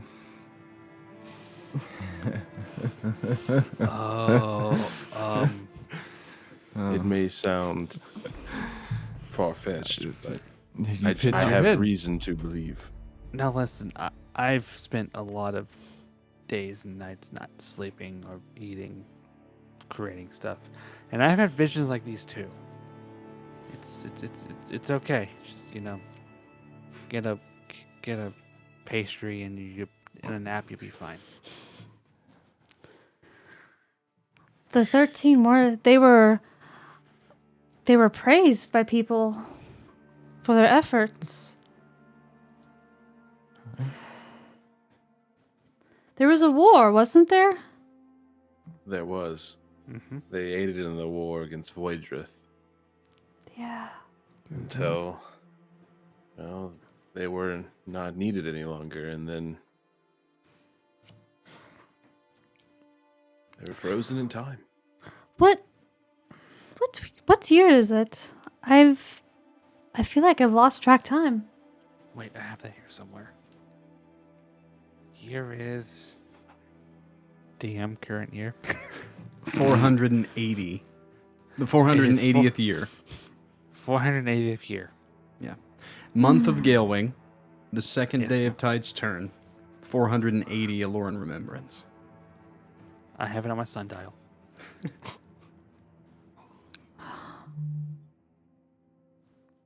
I.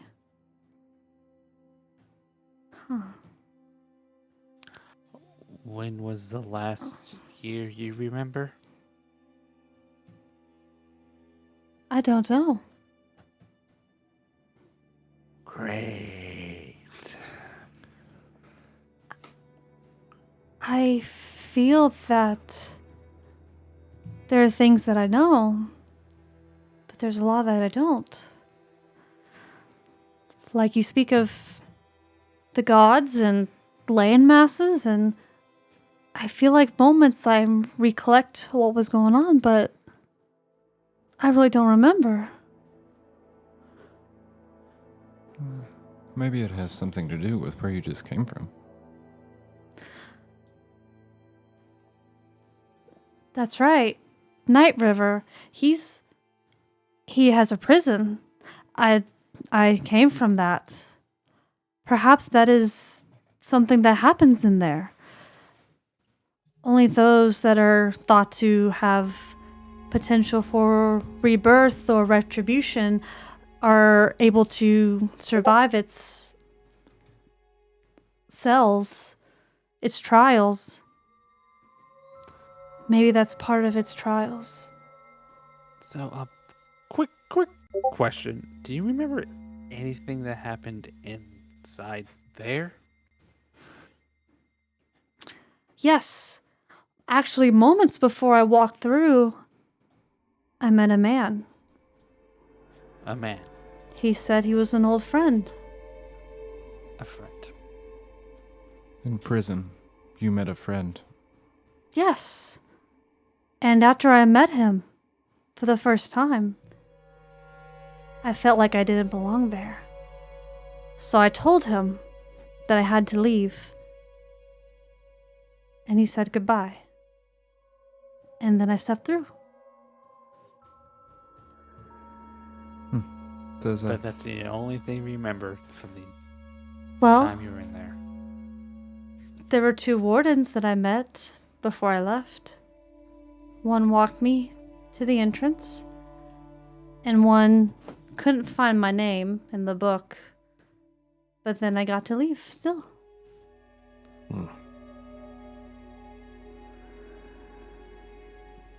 All I remembered was I didn't belong there.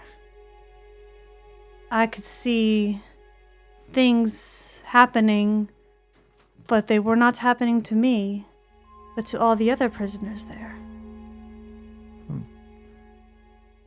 And they weren't happening to the wardens. The wardens wore this beautiful armor that prevented them from getting hurt, I believe. I don't know how I know that, but I just knew that. Do you remember the man's name that you met, the other prisoner? No. I asked him, but he simply said he was an old friend. And I believed him.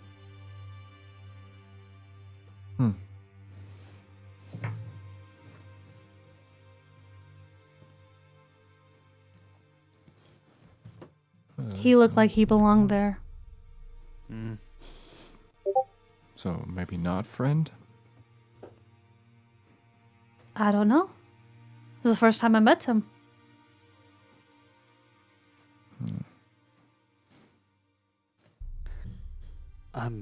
Sir Cedric. Do you know of a way to help people remember stuff?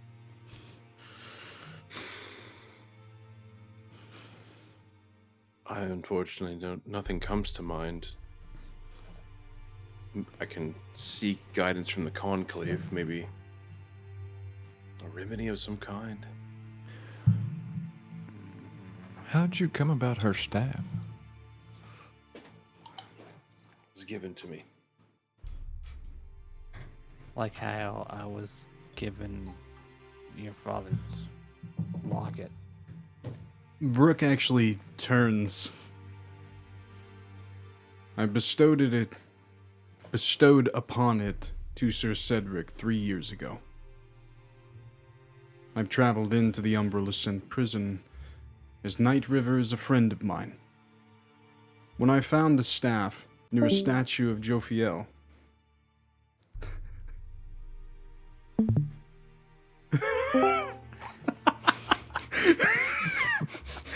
what a way to break immersion. Said I'm out this bitch.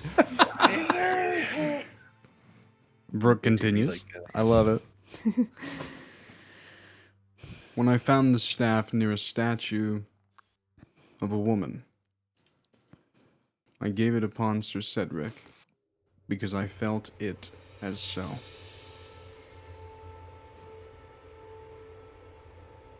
His eyes gleam with kind of that radiant light. We must leave the crest now. He looks at you, Cedric. I cannot allow you entrance into Cedric Gore. My people still are not used to outsiders. But I would not recommend that you take to your ship and head home this night. Night River will sail the bays of the Fringe Lands until morning. Find a place in camp. And I will join you. I will join you this night, and I will provide food and drink and maybe a tale or two. And he looks at you, Jophiel. Winks. I will see you shortly.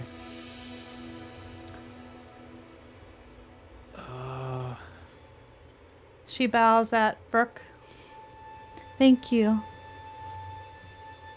And thank you for holding my staff. Though I don't know if it really is mine, it feels like it should be. I truly believe it to be yours, Jophiel.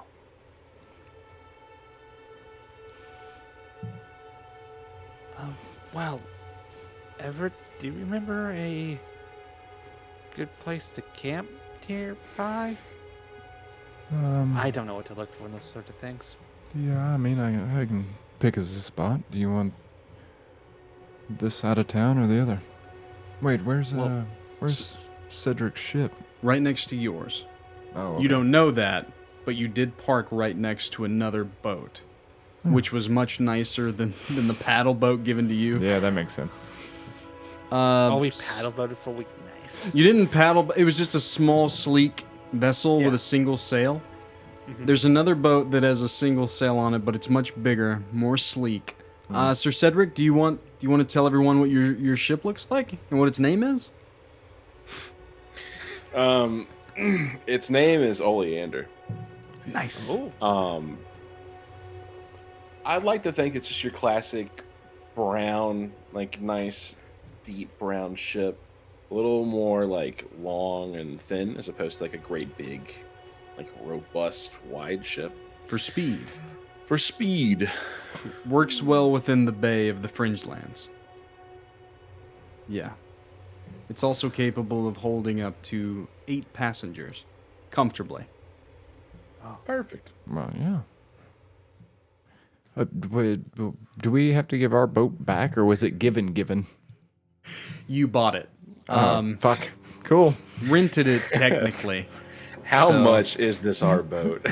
Well, so you gotta be careful with the boat renters from Ophius. They add a lot of fees and stuff. It's kind of how they get you, you know? Yeah. I mean, it is a port town. It's how they It make is. their money. I can figure out something, though. If you say so. Yeah, we could, I mean, he said we cannot sail, but he did not say we couldn't use our boats. We could camp on the beach, perhaps. Oh, sand. I don't like sand. Just outside of the beach, perhaps. Okay. That's fair enough for me. Maybe just in the woodline. That way we have a little cover. A little vantage point, if you will. Okay. Yeah. How far out would that be? It's only going to take you about a half mile to get to where you docked. Whenever you came around toward the end of the bay that leads out into the sea, at the end of the world, essentially, you saw the crest and you saw that boat. So you kind of put it right next to it as it was much ease. And to help, or to ease your mind a little bit, Alex Dawnkeeper, there's not much sand. It's right up on grassy earth. Good. It's more of a rocky beach. That'll work.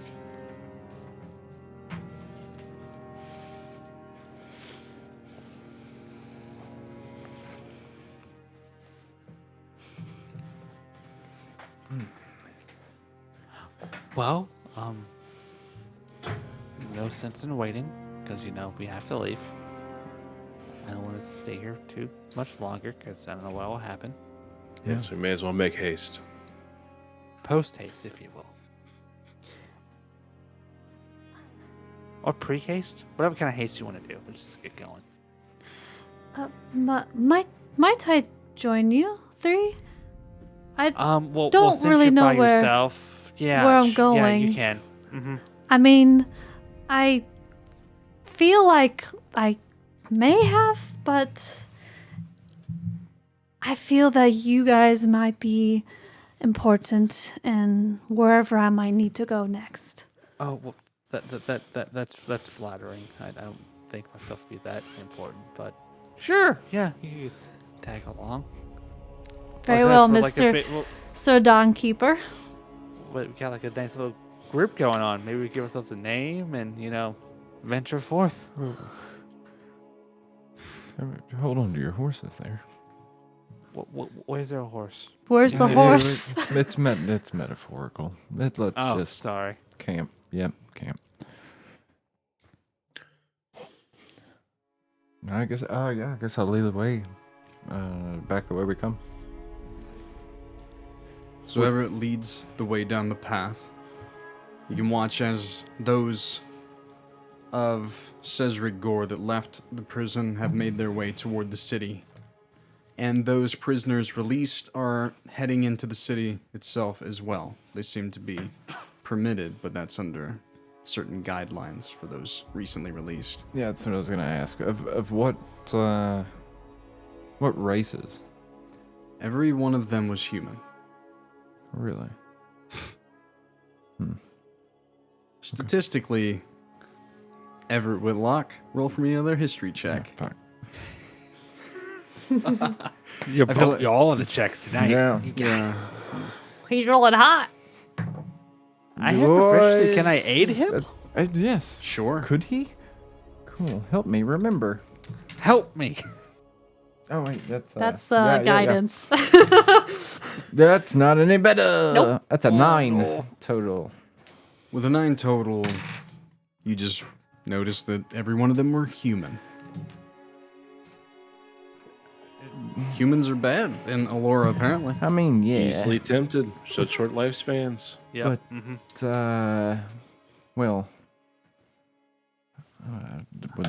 no, I've never met anyone of any other race. Oh, there's plenty of other races in Ophius. You just gotta know where to look. Yeah, I've been busy. Busy. I've been busy too. I've been in my segregated. room. No, there's no segregation in Ophius. I don't think so. Like I said, I've been spending No. time in my room, so I can't tell. I mean, from what I've seen around town, it's kind of like an open market. There's many people from many places. I've just never talked to any of them long enough to answer the query that's on my mind. Have you not been to Whispering Willow? There's at least one elf. I know of one elf. Do you? No, I've never been to Whispering Willow. Oh, that's my girlfriend's spot. So next time we're in town, you know where to go. Nice. Do I get a discount if I mention your name? No, not at all. Oh. You should probably increase the price, huh? No, same rate. You know. Business is business, I suppose. She has to make her money. That's fair. Is it warm out? Oh, well, I'm used to coastal climate, so this is very cold to me, actually. Yeah, this isn't not exactly what we're used to. No. So it's cold. Are you cold? I think it's fine. No, Mid 60s. Yeah. I'm not really cold or warm. I just felt like I should be. So you're comfortable. Yes. Eerily so. You're not Well, used to you've being been in a comfortable. prison for a while, so it makes sense. They are designed to be uncomfortable. Yes. Besides the spirits that were testing the other prisoners, and they didn't discomfort me as they never got near me, I was comfortable there too. How do they test people? Do I want to know? I don't think I want to know. You know what? I didn't say anything. I'll live in bliss. All right, I could have swore you just said something. There you go. Exactly. I didn't say anything. It was just a whisper. You know, Sir Dawnkeeper, embrace mystery. Not all can be known or understood. Find comfort in mystery and the endless possibility it represents. Oh. I feel like I heard that somewhere before. Truly? Yeah, just can't It's- remember where. It's been on my mind since I've left. Oh, It was quite a profound statement. very profound. I find it near to my heart. I don't know why. So, not all knowledge needs to be sought? Yes. Odd, I know, but beautiful. Innocence, yes.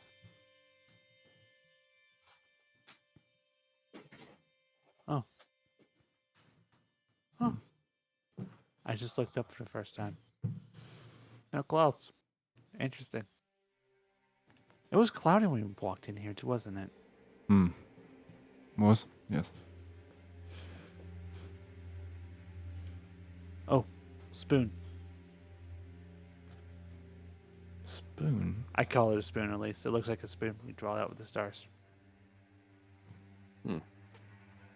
You do all look up and see an odd constellation reminiscent of a large spoon now that he's pointed it out.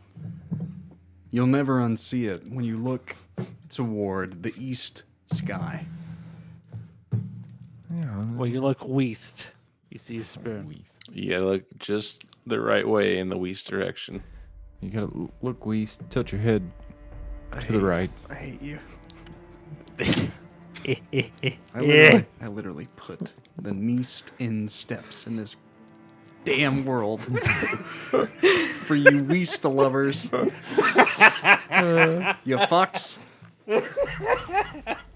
Anyway, continue. Sorry I interrupted. When the new moon is out, you can really see that constellation. Though I don't think I'd never have called it the spoon. I see why you could see it. It does share similarities, I suppose.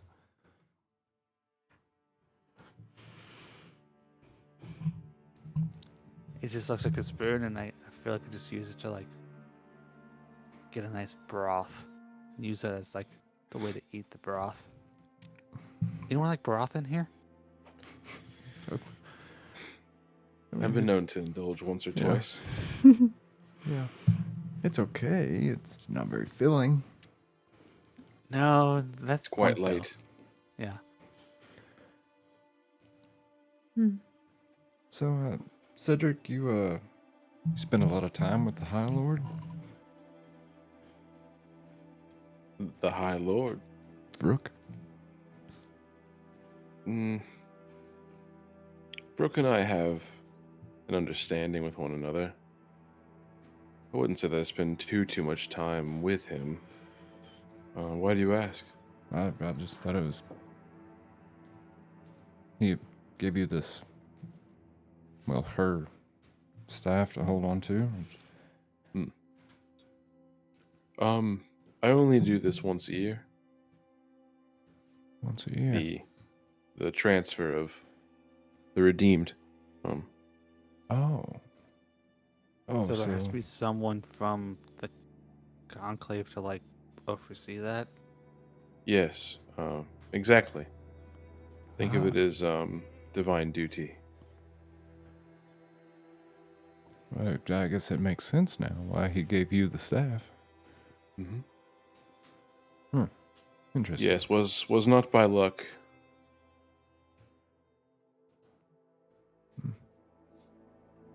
I don't see eye to eye with Rook on everything, but the important things we seem to align on, at least for the most part. Do they always come out?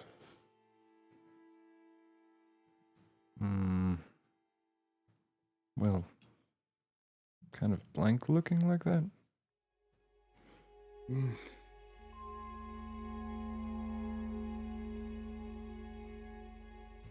When you're redeemed, everything else can be stripped away. And sometimes a blank look is all that is left.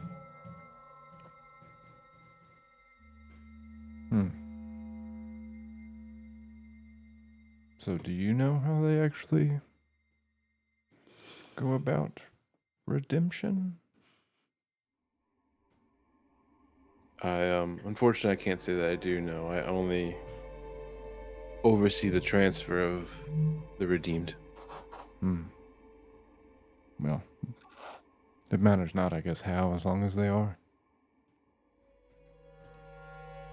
Yes, there are a few chosen each year to be redeemed, and this is the count for this year. It's nice that they're able to walk again in the Sovereign's light. People can change for the better.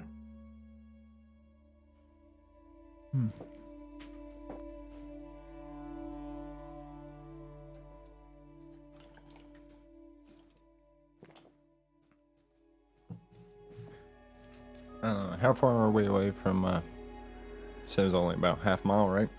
I would say during the course of this conversation, you guys have reached the edge of the forest.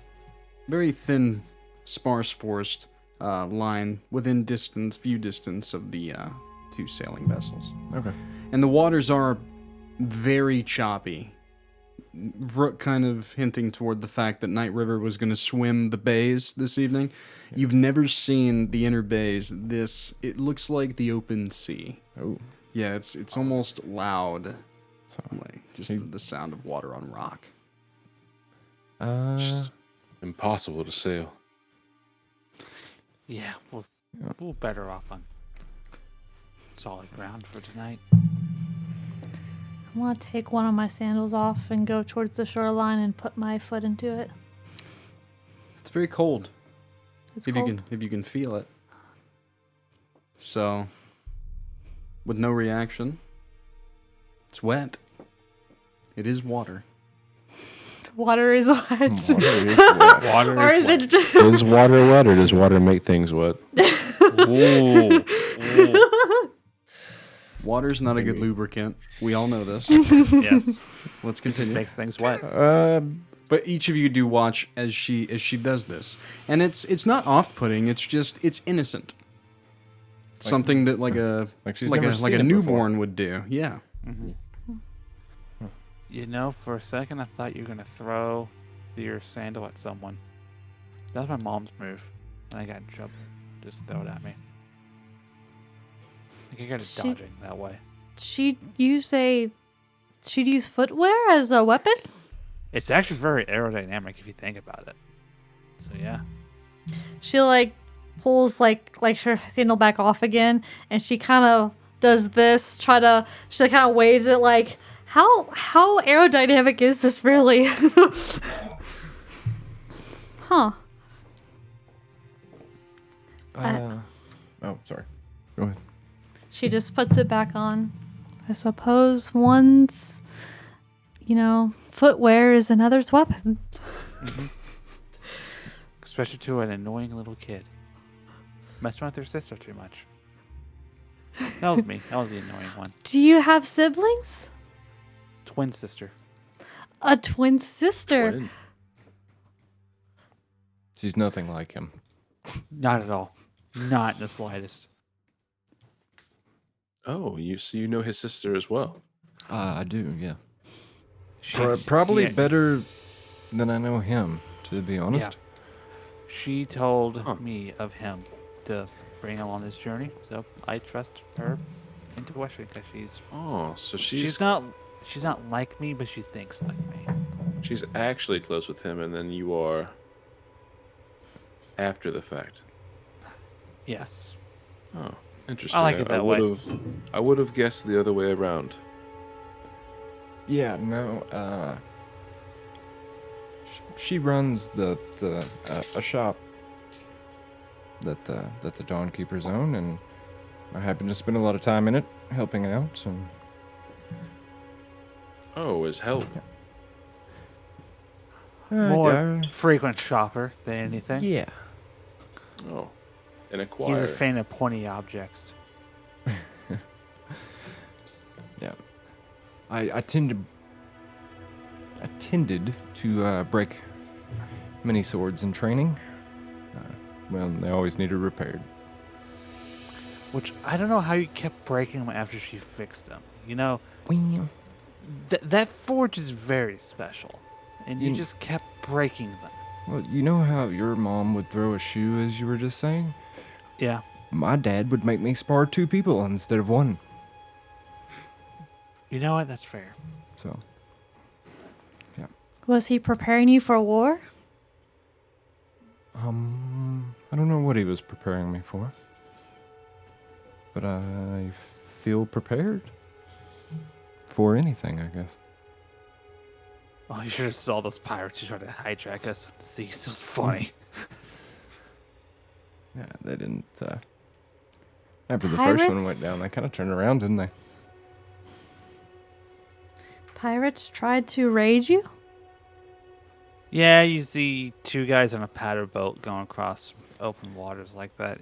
They think it's easy pickings, but I got this, and I pull out like a metallic-looking object. Mm-hmm. This and him didn't turn out that easy for them. Yeah, it is quite a deterrent. What happened to them? Well, one of them fell into the water. The rest ran off. Did the one fall into the water wear heavy armor? And actually, he did. Yeah. Oh, The only one in the group too. It was weird. must have sunk like a rock. It was quite fast, yes. How unfortunate. Most unfortunate. I hear most people after 30 seconds or so, they don't last long. Well, it depends on your constitution modifier, really. Okay, we'll stop that now.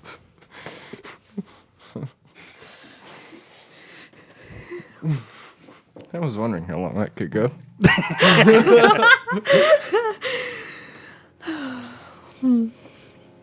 There's a bit of a rustling from nearby, and you hear a voice kind of in the distance. Do you prefer fish or elk?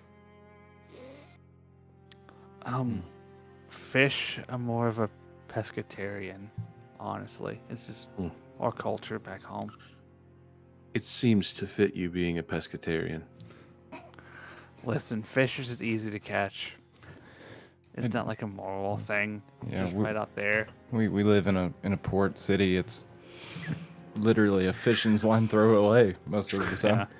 Pescatarian by need, I guess. You hear a splash nearby.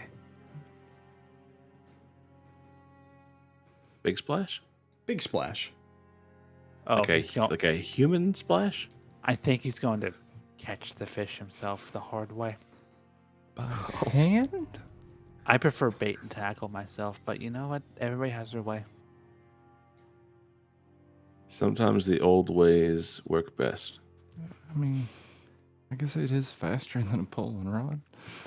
I wonder if Night River's travel will push the fish towards the shoreline to make it easier to grab. We can only hope.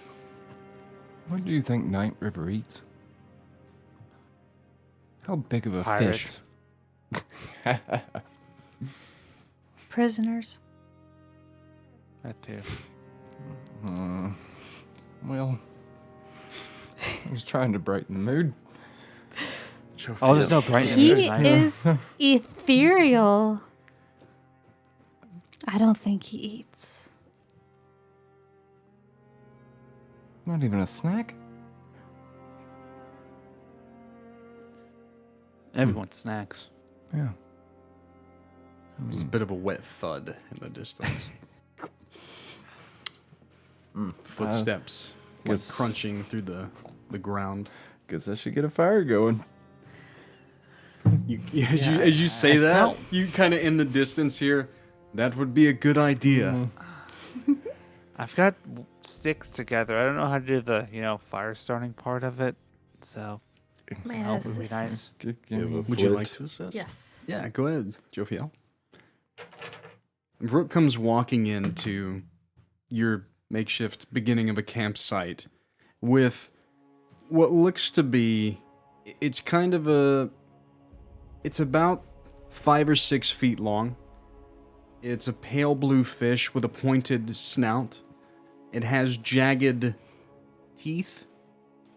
And he just kind of thwaps it down in the middle of the campsite. Oh, like a barracuda? Yeah, awesome. like a fantasy barracuda. Nice. Big fish. And he kind of tosses it down, and he pulls out a very fine dagger, but it's more like a fishing knife. Yeah. Which makes sense because of where he lives. You would see similar ones in the Isle of Ophius. And he begins to, starts with the head. Begins to dress the fish. Cutting Is some that the fillets. correct term when breaking down a fish? Dressing Is dressing the right Close term for a enough. fish? Filleting a fish? Fillet. Fillet, We're making scale. McDonald's fillet of fish. Oh boy. High Lord Vrook begins to fillet the fish. He begins to, as he beckons you to start a fire. Jophiel? Yes?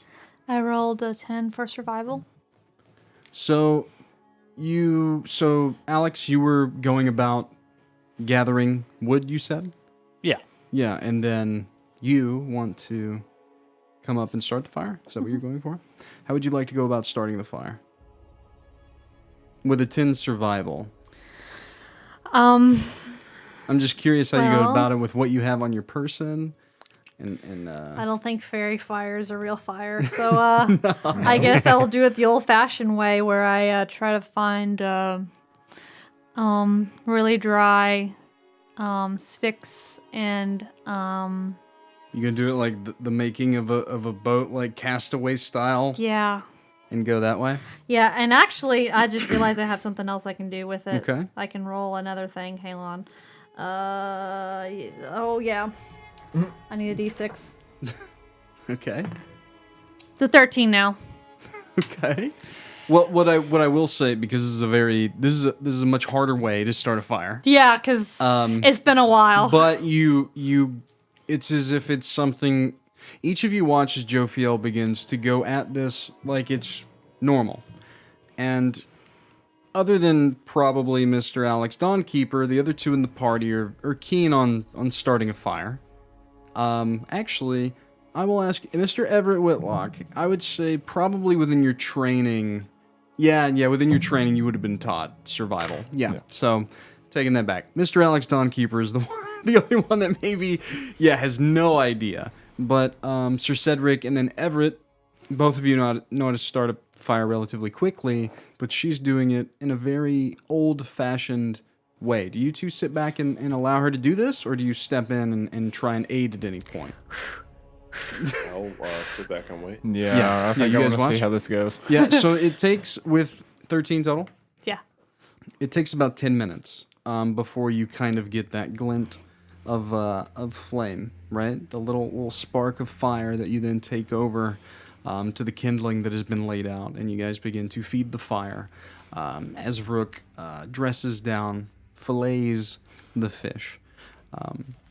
You begin to set up a little wooden spit. She holds the fire in her hand a little bit longer than you would think she would before she puts it down. Sure, like very elegantly and Curiously, like she's like, something doesn't seem right. Like- and then she puts it down. Like you're holding the whole The ember. kindling Yeah. in So your like you hands? can like that's how people like start fires. Yeah, like, yeah. But Yeah. like Yeah, no, she holds it in her hand for a moment, like very like probably longer than she should have. this should feel hot. Yeah. Yeah, But she- yeah. You notice no reaction to the flame.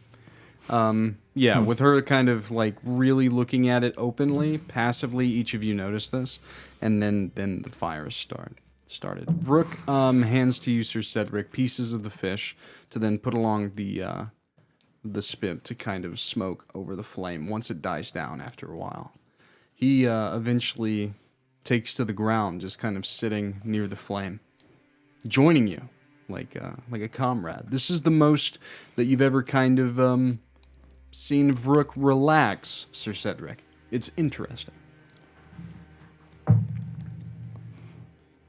I apologize. I haven't asked your name, good half-orc, sir. My name is Rook, High Lord of Cedric Gore.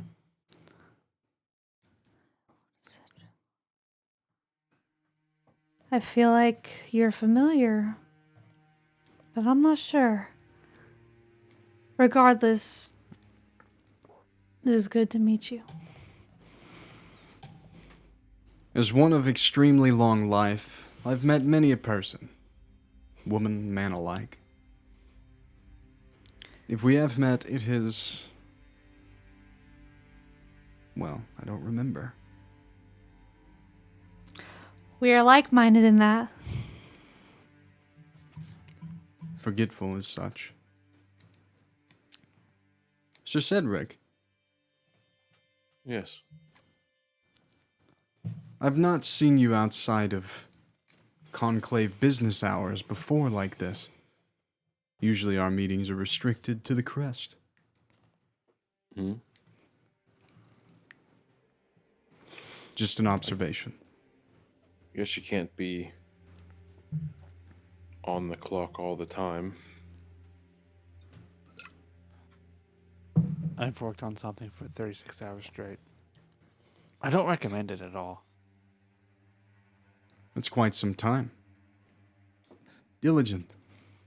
I overheard you speaking. You say that you're a follower of Caleb. Yeah. You said your name was Dawnkeeper? Yes. Mas- Alexander. Masters of the Forge. A bit, yes. How fares your father? Oh, he's 70, so not doing so hot. How fares Marin Alcast? He's fine.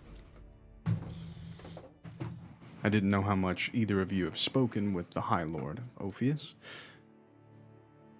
As a fellow lord, I see him several times a year.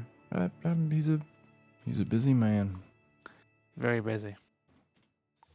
As are we all. He kind of looks around from each of you. But, my sister runs the forge now. Interesting. Last I had heard, it was you that ran the forge, or at least your father before you. He tried to get me into the forge. I was more of the thinking type. She took to the forge very well, though. A woman, no less. Yeah, the old timers in Ophius don't take that so well, but they'll figure it out eventually. The tides change. That they do, And our work is just as good as any. if not better. Probably better, to be honest.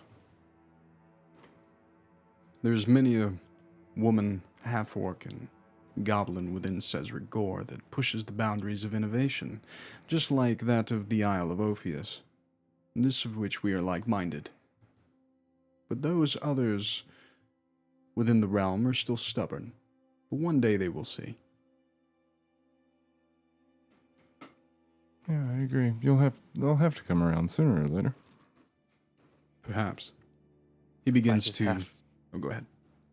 If I just have to hear one more person who's never lifted an anvil tell my sister how to use a forge, I'll make her crazy. Well, if she's lifting anvils, she is quite the strong young woman.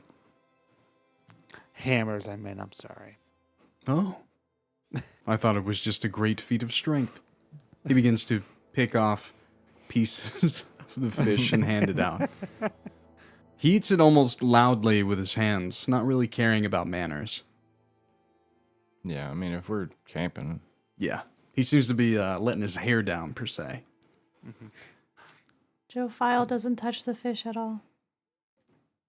He would take note of this. The rest of you can as well passively. As everyone does eat. What do you do, Jophiel? Do you just watch? What are you doing? She just, as everyone's conversating, she just stays quiet and watches the conversation. Looks at everyone, just kind of watching their reactions. And then if it kind of isn't as interesting, then she would just look around about her surroundings, just taking it all in. She's very curious. Gotcha. As Brooke finishes kind of to his fill, he pulls out 2 glass bottles with a dark brown liquid within it. And he opens it, and he begins to pass it around to those that would partake. From the distillers within my city. well, Oh. it would be rude to not at least have one. Begins to pass it around. It is a customary among my people that when we eat and drink together, we share stories of one another. I would love to hear stories about each of you, especially you, Sir Cedric. Our conversations have only ever been about business. Yet I still sense a tenseness about you. Would you like to tell me a story of your heritage?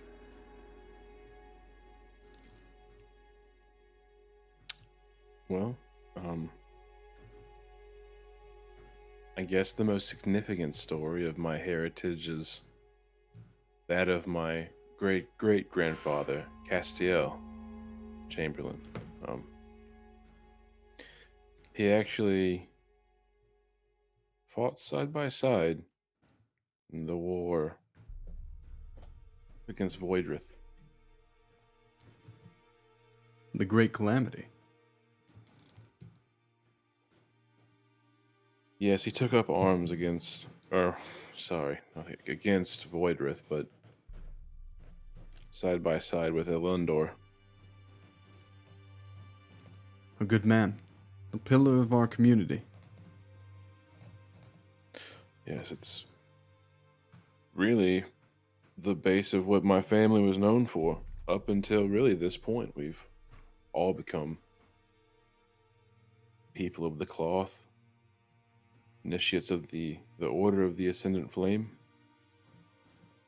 It is largely our livelihood and has been for generations now. You found great progress within the church yourself, designated to what was once the first capital city of Alora. Yes, Duskinville. I feel as though I have much, much more to achieve, however.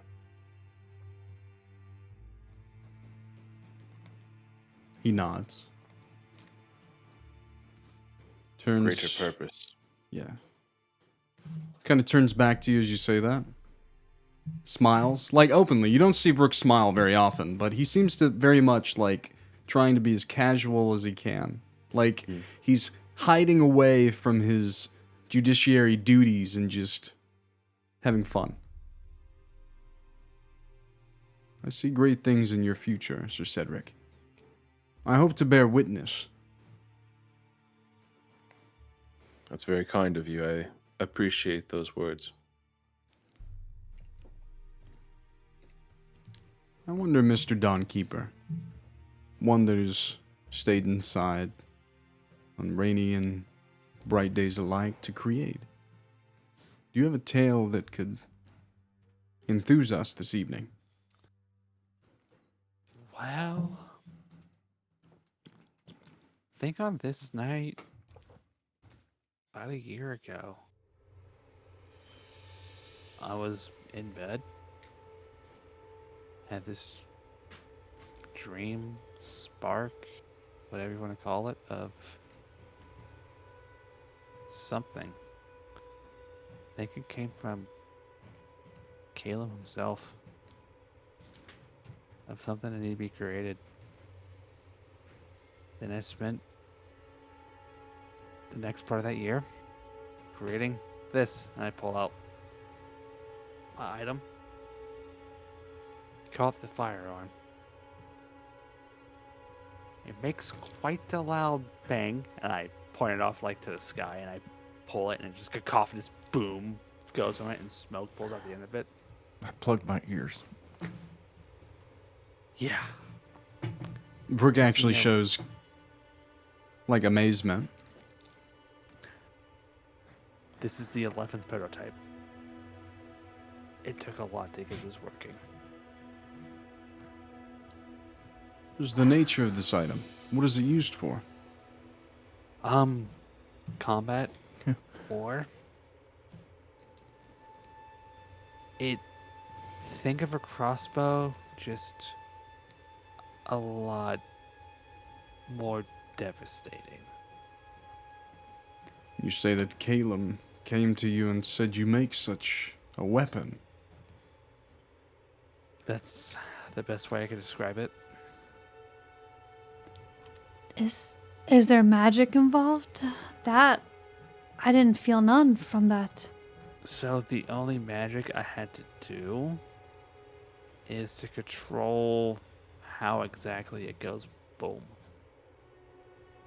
All the other prototypes, it just exploded really. So that was fun. This does more what I want it to do, just propel the object out the other end. Exploded? Like Yeah, like catastrophic failure of the device itself, shrapnel everywhere. It was interesting. so like it shattered metal pieces? Cuz that's what it's Yes. made out of, correct? Metal, and then I have wooden hand grips on the side of it to make it more comfortable. Otherwise, it'd be like a wood vibration on your hand as you fire it, because all that energy can propel out the other side. I mean, besides you squeezing it, it looked like you didn't wield any signs or say any words with it. It's I only use like magic. you said it was like a crossbolt. So crossbolts you prepare and then you fire, but this was loud and seemed more powerful. Or I only concussive. use magic in creating this, and I pull out like a horn. This is what propels the object that goes through. I just use magic to make sure it stays stable. Otherwise, any spark can let this thing off.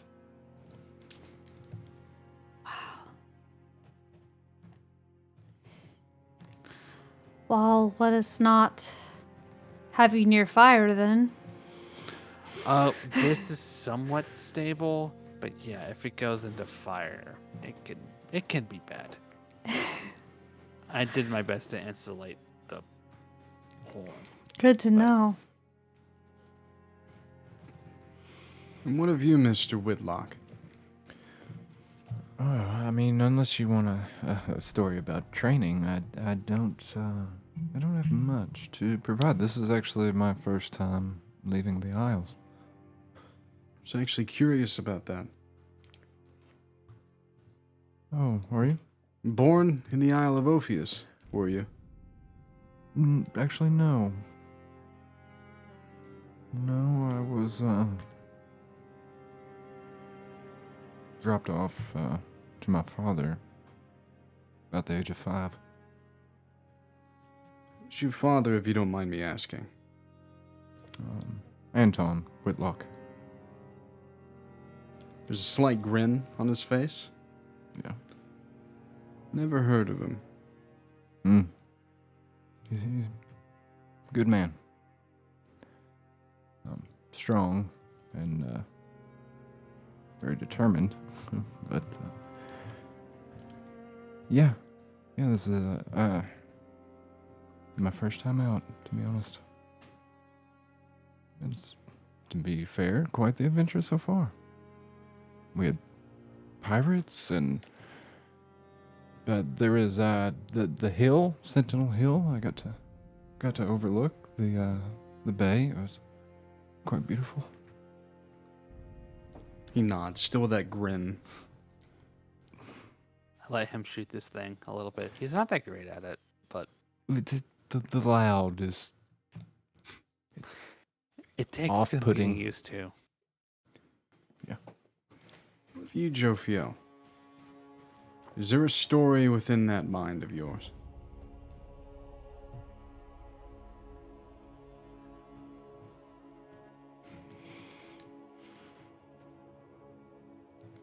Would you like me to roll something? Like maybe a percentile? Does your character try to think of something?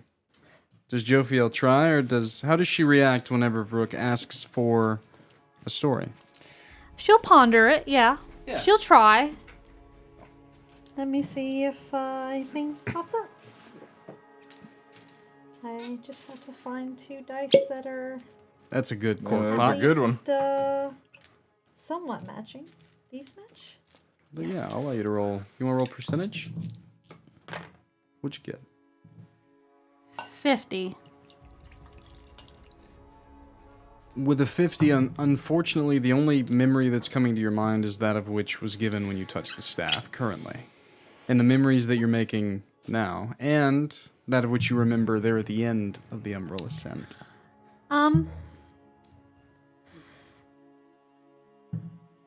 He seems, he side-eyes you, Cedric, and gives you a smile, and then looks back at her. Well,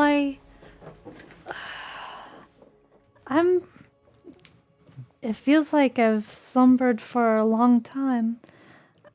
I only have 2 significant moments that call to me.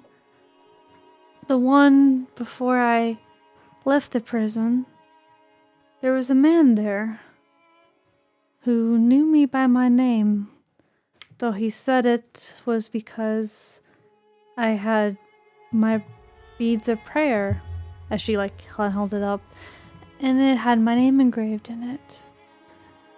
And he spoke to me as though he knew me, though I did not know him. He called me he asked me to call him his old friend, and I did. And then I told him I had to leave. And he wished me good fortune, and I him. The only other memory was that when I touched this staff that feel I should know, but I do not know, was that of a council. One I knew names of and faces of, but I cannot recollect of who or what they were.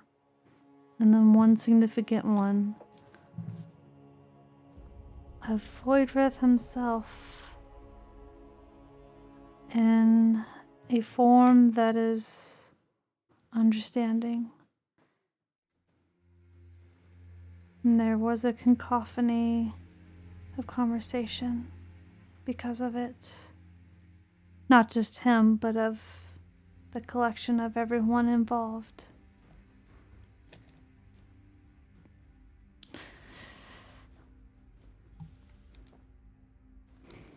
I believe it disturbed most of everyone, but I shared in this vision when you touched your staff. oh, I think everyone on the crest did. oh, Once a year, magnificent things happen when Night River comes. Such visions of heresy should not be sprouted as truth. Perhaps you hit your head on the way out of the prison. I did not. But it's possible that His smile grows wider. illusions can be fit, especially one such as myself. I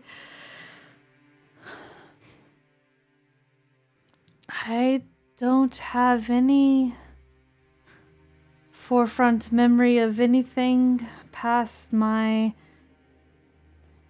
time there in the prison. Tell me, Jophiel, do you walk in the light of the pillar or within the shadow of which it bears?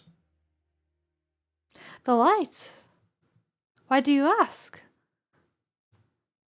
Do I seem dark? Just curious. You see almost a true fear in her eyes just suddenly. So you are devout. Yes. Though I don't know. Tell me, Sir Cedric, how did you feel when you saw that of which was projected as void breath walking among the sovereign pillars?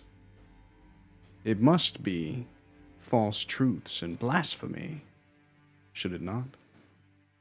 It is quite blasphemous. I believe it to be fabricated, not real in the slightest. He just continues to smile. Interesting memories you have, Jophiel. What of you? What gets the High Lord all the way out here at our humble camp for a night?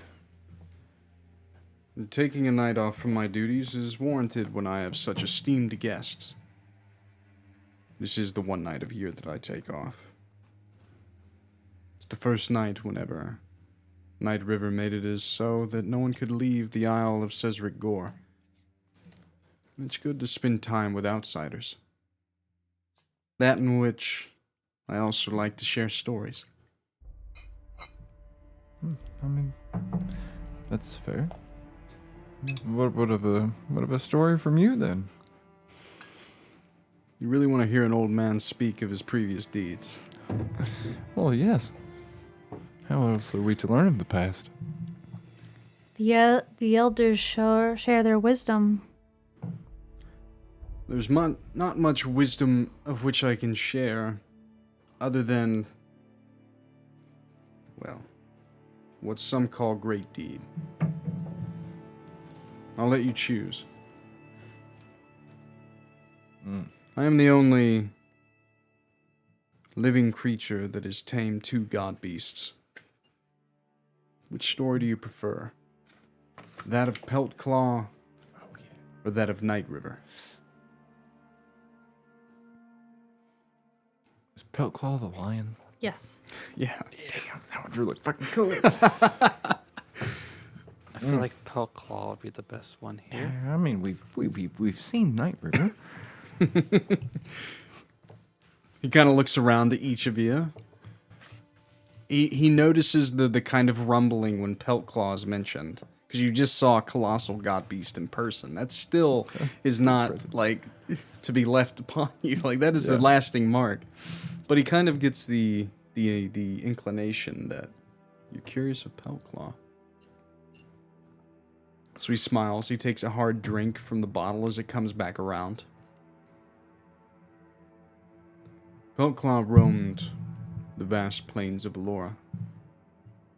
One of the god beasts that chose not to recede into the ethereal plane when the 13 walked and eventually became frozen in time. He was a guardian of nature's wild heart. That which is untamed and ferocious. Many of an adventurer, those that strayed from the light of the pillars, sought to conquer and even kill Peltclaw, seeing only the power to be wielded or to be used as a threat. But I saw kinship, a spirit of fiercely protective, one of its own domain, just as I was of my people. When I was young, I grew up only knowing one thing, that war would eventually come to the core lands, that my people would race across the mountains and kill everyone that did not look like me. I did not want that. As I grew and grew strong, I ventured out, and I found the great god spark of Peltclaw. By then, I was recognized as one of the more formidable warriors of my clan. I passed the test, and I summoned the tempest that was Peltclaw, and we battled. And oh, did we battle. For nigh 2 weeks, we fought each other up and down the coasts of the Barren Lands. And he smiles, like, deeply. We came to a stalemate, and I earned his trust. And in doing so, we had a mutual respect that was forged between us. He spoke to me of the future, and of the rights of men and women. Made me understand that what my kind was doing was wrong. To you, each of you, what I did was righteous, but to my own kind, I am now a traitor. For 600 miles of the Barren Lands, those people that still live there look at me as vile. Cedric Gore is the only city that holds claim to those of like-minded to myself. We want to be included within the realm. And that's what I wanted to do. I set out for change. And with Peltclaw's help, we thwarted a war. And him and I watch over the Barren Lands, over my people to this day. But if you want to know the funny part of it, he has one hell of a left hook.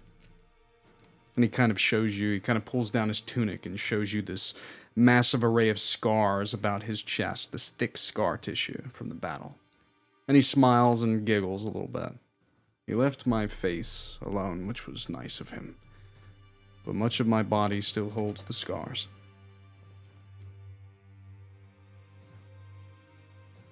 Everett is like, he's got a jaw drop, like fucking like a 5-year-old. Like, oh, this is so cool.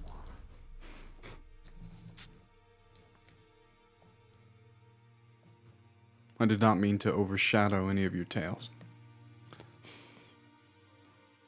You just showed me not what to do. I don't want any of that. Exactly. Or perhaps it's inspiration. Sure. Or Seek. challenge. His eyes kind of raise a little bit. Not that I would advise that any of you challenge a god beast. Perhaps one day if you return, I'll tell you how I bested Night River. I had to learn how to swim really fast. He stands. It's getting late. I will leave behind the food and drink. I will head back into my city. I have 2 small children to put to rest. Well, thank you for your time that we were able to take from you. It's most gracious of you, High Lord. Bows to Jophiel, then Everett. Walks up to you, Alex. Give your father my best wishes. I hope that before his end that he can walk again. That's all I want to try. And then he walks to you, Sir Cedric, and kind of clasps your hand in a warrior's fashion. He smiles. I don't know if I'll see you next year, friend. But remember, vigilance is your shield. Walk in the light, and be open to change.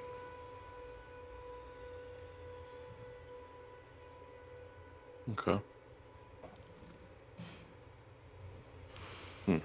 Well, I guess, if not next year, until next time.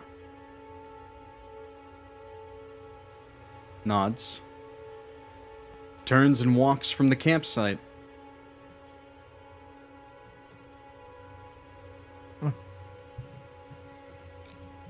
Oh, Everett. Wait, hang on. What? You see me scurrying through my backpack. Not that. Not that. What'd you lose? There they are. Cool.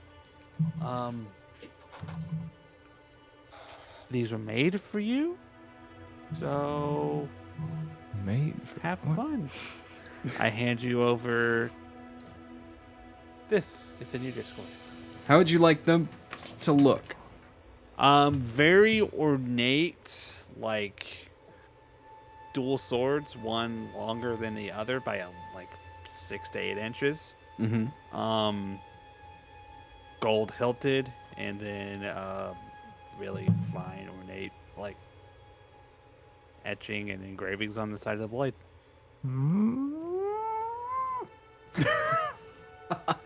These are pretty cool. You could thank my sister. She did most of the work. I just did the boring drawing stuff. I shall thank her as soon as I return, but you are here now, so thank you. This is... wow. Well, I'm alive because of you, so thanks. I mean, you helped. A bit. Thank you. I can't say I've ever received a gift so nice. Give him a flourish. Balanced. Well, of course they are. Of course. Well, Hopefully with that, I don't have to put them to use anytime soon. at least not till tomorrow. But for tonight, I'm gonna pull out my blanket out of the bag. And Pulls then out a put it- very fine blanket for camping. Very. And then my very backpack elegant. seems like squishy than everybody else's. Like, put a pillow into it. Is that Gucci? It's Louis Vuitton, please. I'm just kidding. So Alex immediately kind of gets comfortable next to the fire and just kind of rolls into his makeshift bedroll. Well, I guess I'll take first watch then. You know, Mr. Sir Dawnkeeper, I'm not very tired. Yeah? Sounds like you're volunteering watch, then? I meant to say that to Sir Whitlock. All right, then. Go back to sleep, bud. As she turns to Sir Whitlock, I'm not very tired. You may slumber for the, Yeah, I mean, the swan song. Okay, I'm just... If you do start to fall asleep or anything, wake me up post haste. Will do. Huh, yeah, I'm gonna go find some like a tree or something to kind of lean up against. Sure. Go to it's about 30 or 40 feet away to the edge of the thin forest line. You find a tree to get comfortable. It's very much kind of a mossy, blanketed area, so it's very comfy. And you kind of still get just barely the heat of the fire as it escapes across the wind. Oh, that's perfect. And it's backed by the cold air produced by the waves of Night River. So, Sir Cedric, you kind of taking in your own thoughts about everything, watching everything take place, and you're just kind of still sitting there next to the fire as Jophiel is. Jophiel, you just kind of... Are you keeping watch, per se? Oh, yes. Just very, there's almost a, disconnect from where she was doing before. So she almost goes into this weird, like, I'm going to keep watch. And she does that very well. She's, standing up and searching. Pacing about. Very, Vigilant. yes. Yes. You're being that's the very word. vigilant. Yes. Yeah. So, Sir Cedric, you kind of, you see all this take place. And she's like, as she looks into the darkness, she is focused. It's not like it's a hazy look like, oh, where the fire ends is where she can't see. Like, she is seeing something in the darkness, but like, you know, nothing dangerous as far as, you know, I know, you know, she knows. Anyone that's looking within the party passively wouldn't notice that. Yes, but she's... But you were just... Vigilant. You were vigilant. You're being very observant, walking around as if it was the light of day. Yeah. Sir Cedric. All of this has taken place. You watch as Jophiel patrols. What are you doing this eve?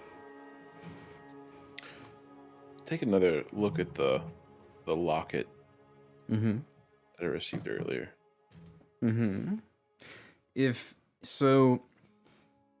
bears two crests, that of the House of Chamberlain on one side, on the other side, the icon of the Triadic Conclave, kind of showing the three pillars amid a backdrop of mountain and sunset. And then if you open it, it reveals a compass on the inside. And as you look down of it, it kind of just spins wildly. It's something that your father used quite often. For what purpose, you're not quite sure. Yeah.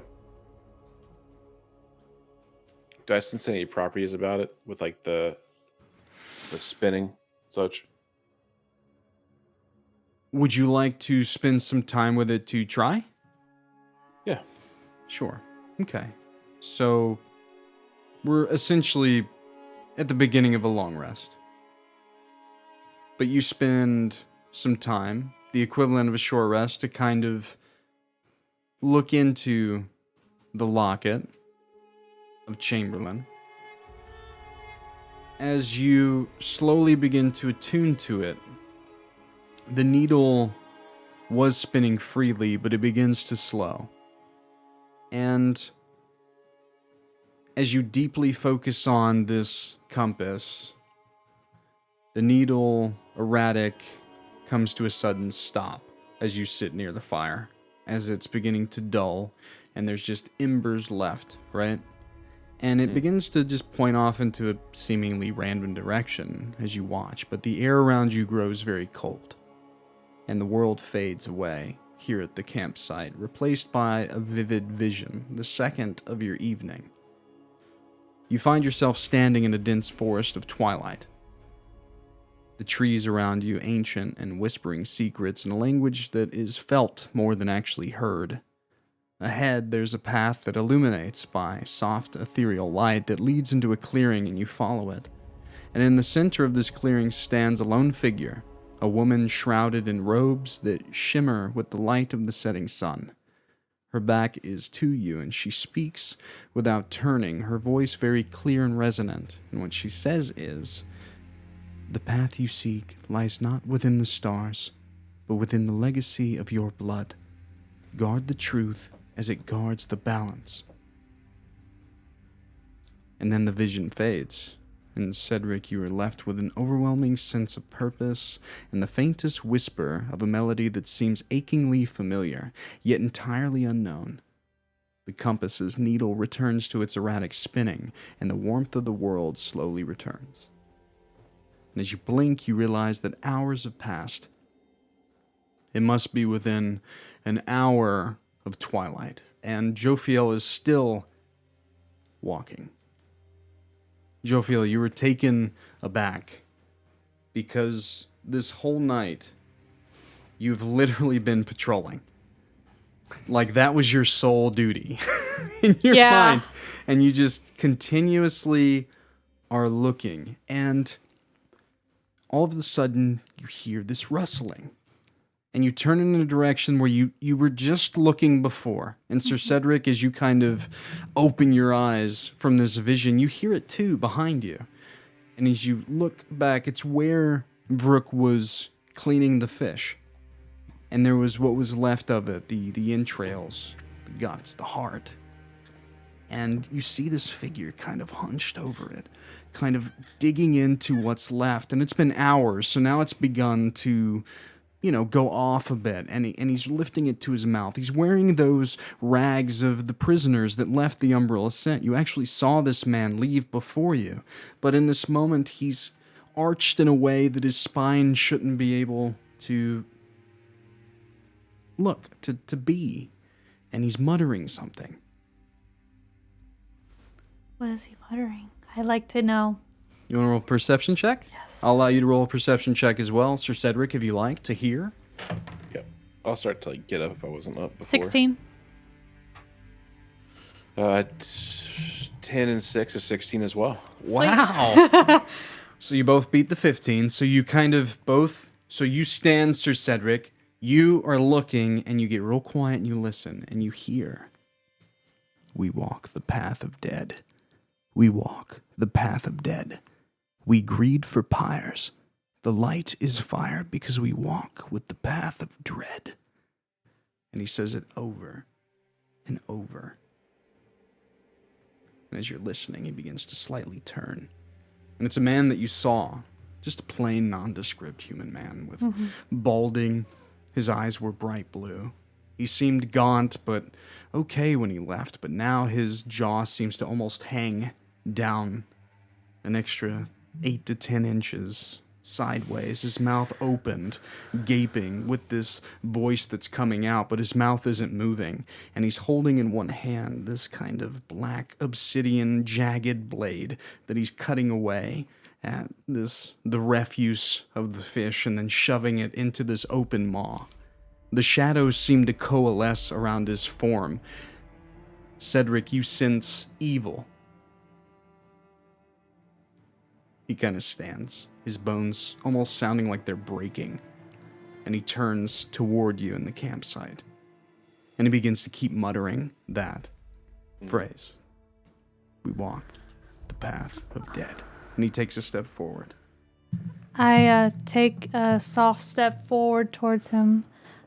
Are you void-bound? Have you gone through the trials just to become refuse for the void? Takes another step. Just 'Cause keeps if mumbling. So, I will end your suffering, About 15 feet away. Takes another step. creature of darkness.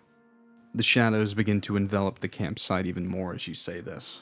But there's a light that it hits that kind of glows from your staff as it begins to illuminate the area, unable to get within 10 feet. But the creature itself still presses forward. At this point, there's a lot of talking. Alex and Everett, you open your eyes from the kind of forest line about 20 feet away, Everett, and you see. And then, Alex, you kind of turn your head. But Cedric, you've been sitting and watching. You are the first to do anything here. as Jophiel speaks. What is your first action? I'll take up. So I'll wear my holy symbol on a chain around my neck. I'll pull it out and reveal it, and then I'll definitely pick up my sword and shield. I'll take it. Spear and shield. Yeah, spear and shield. Sorry, I said sword. Spear and shield. I'll definitely take arm, and let it be known that I will not cower to evil. As the two of you stand as a united front, the creature's face grows even more elongated, and its eyes flash with red, and it runs toward you. Roll initiative. Sweet. I do have a question. Yeah. I don't know if this could have happened while I was talking to it, since I was kind of waiting for my companions to potentially wake up. They did. I'd like to cast Eyes of Night. Yeah, okay. This allows everyone to have dark vision up to 300 feet. Oh, it works so perfect because literally your staff illuminates the entire area and the creature shrieks within the light.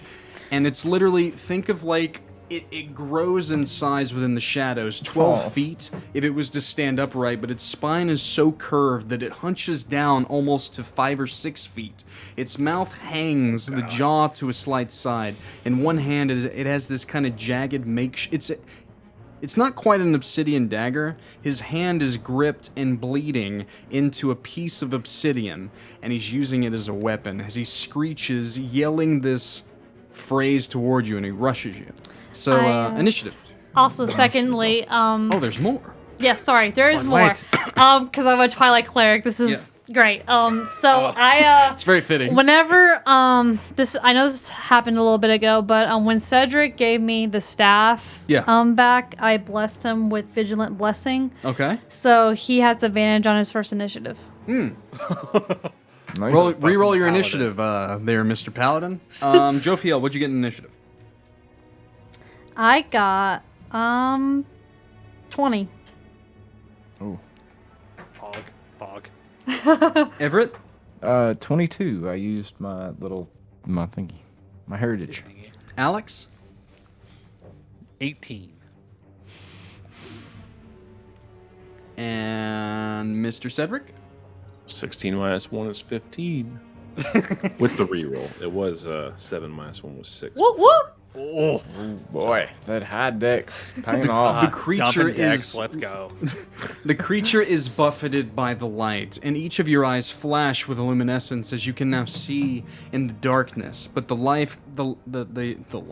staff kind of lights the area. The creature seems to be bound to the outside of the staff's radiance itself, being put off a bit. So we start with Everett. You're about 25 feet away from the creature and the campsite. It's on the backside of it, rushing towards Cedric and Jophiel. As I get up, it just a little small, Ocanus, give me strength. And as soon as I get up, I'm gonna grab the hand axe I was using. Yeah. And chuck it. Roll an attack, sir. Oh, it's a nat 20. Oh, okay. Let's go. Attaboy. All right, so we have Starting off strong. So we're using the homebrew rule in this campaign as well. If you roll a nat 20, you get to max the damage, roll the dice, and add the modifier. So max the damage on the dice. And this just That'd makes just be a 6. And level then- 1 crits aren't as powerful, you know. Oh, but that's another Fuck. 6. Nice. 12 plus. Plus 3. So 15 damage. So Shoot. as it rushes toward and it hits the light, it stutters, almost as if you could sense that this was about to happen. The hatchet goes end over end and chops the bottom half of the jaw off of the creature, stopping its mutterings. It does screech out into the darkness, and it almost is so loud that it hurts your ears. What else would you like to do? Bonus action would just be to... Well, I don't know. Is that an action, bonus action? Draw my two I would new say fancy that short swords. you kind of, as you were standing, you drew your weapon, and then you Okay. started initiative. So you have a bonus action left, and movement, I guess. I don't think I have. Oh, I do have a bonus action. I'm going to fucking I guess yeah? charge. Well, I won't. I'll get up in.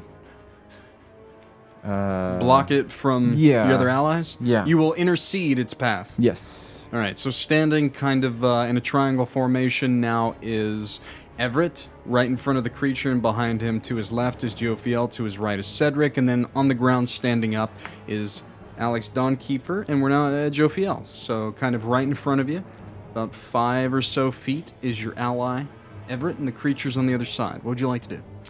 I would like it to make a Constitution saving throw. Hey, I get to roll something. Let's go. Yeah. 3. Oh no. As I lift my prayer beads towards it, I will toll the dead it. Oh, nice. Oh yikes! That's only 2 damage. How does your Toll the Dead look as Jophiel? This is gonna be like the normal thing, but as I point my prayer beads towards it, and simultaneously, although I'm not quite attuned to it yet, I put my stick my staff to the ground, and it kind of bongs. Yeah. Simultaneously with it.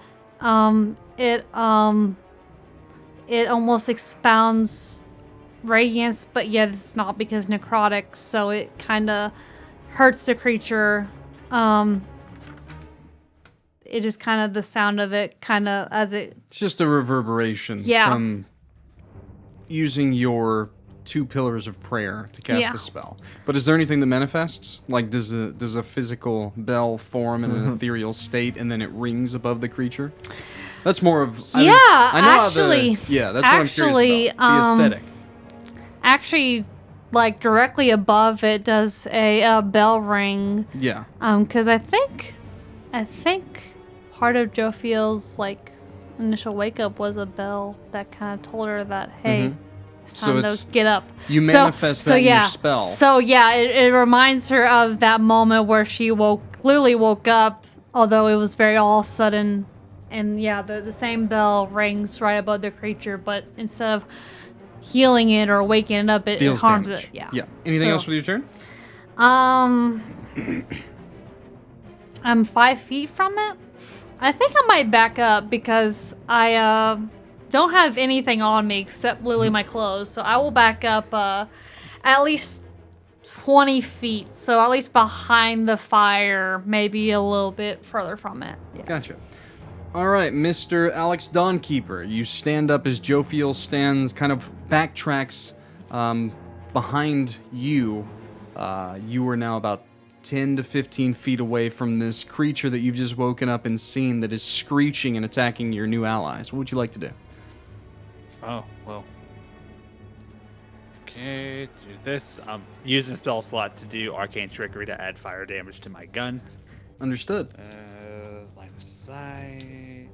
And I'm attack. All right, so you strafe off to the left or right, you choose.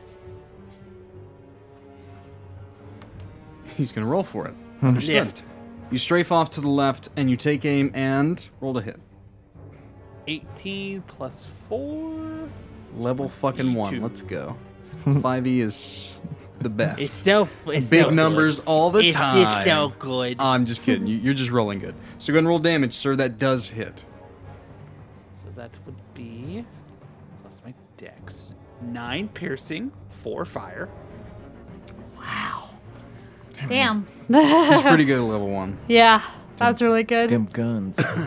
Dim guns. It makes sense. Yeah. It's a thematical thing. He doesn't stay... He kind of levels off. Don't worry. Yeah. Kind of. And then you hear, bang. Cool. Shit, I gotta reload it. Yeah, so yeah, that's there's the issue. the creature walked forward, then its jaw fell to the ground as Everett hit it, and then all of a sudden it begins to reach toward its ear, scratching his face as this bell tolls, and then you blast it into the chest, and you think that you're getting the killing blow because you hit it where its heart should be, as it lifts up and screams, but as it looks at the gaping hole in its chest, it's still alive, and this kind of gives you the idea that this is not no ordinary foe. Anything else with your turn? I just sort of say out, So I gotta reload to do that again.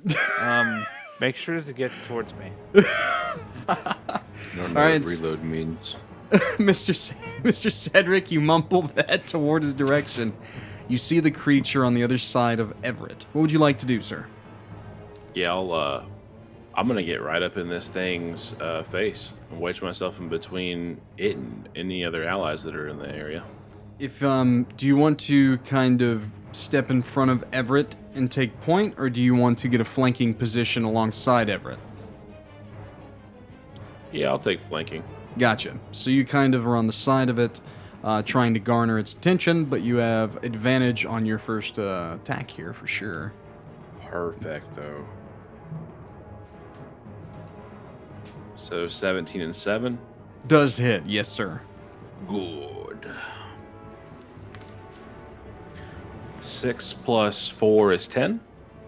And then I do have the pole arm feat, so I can use my bonus action to attack with the other end of my staff. Oh, nice. Yeah. It's a pure 20, so that's gonna. There we go. Yeah. Whoa, is that like a D4 plus? Yeah, It's so Yeah, four, it's D4. plus a die D4. 4, and then if there's any modifier.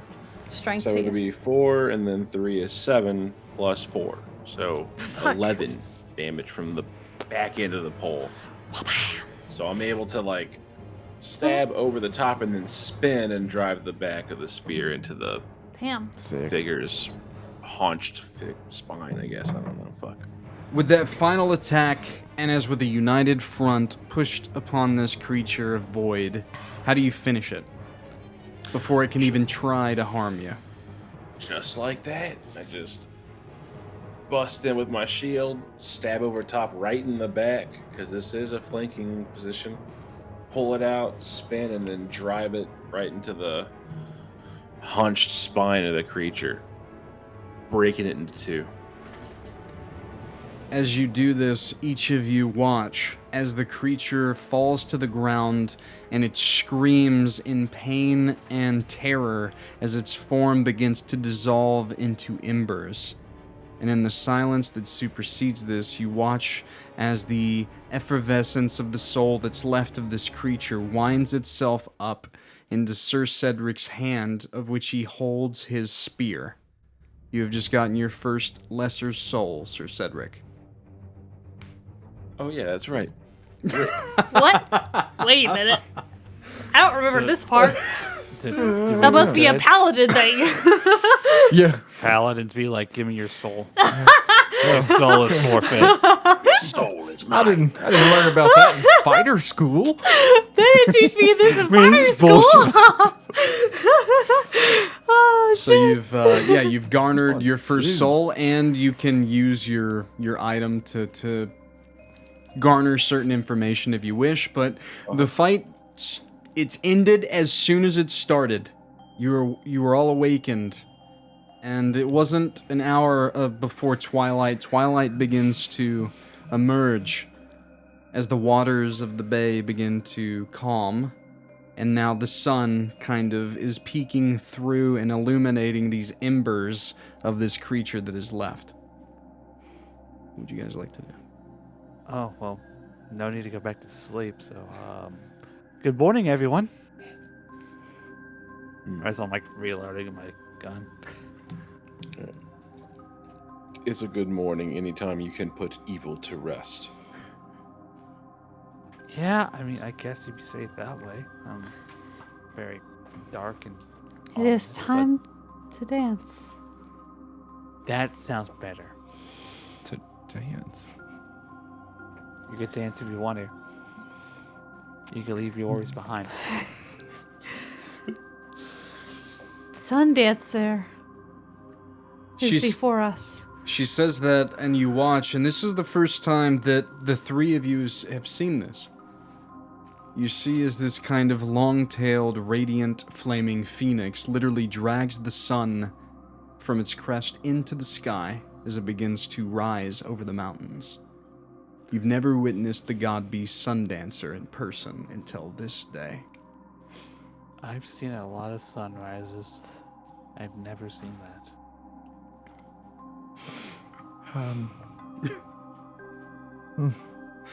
What, do you think it's just because of where we live, maybe? Maybe I don't. I can't right now with a lot of this. I'm figuring out This as is I a go. lot.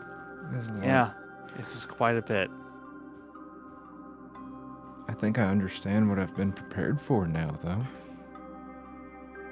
Oh, I don't understand anything at all. So you're way ahead of me.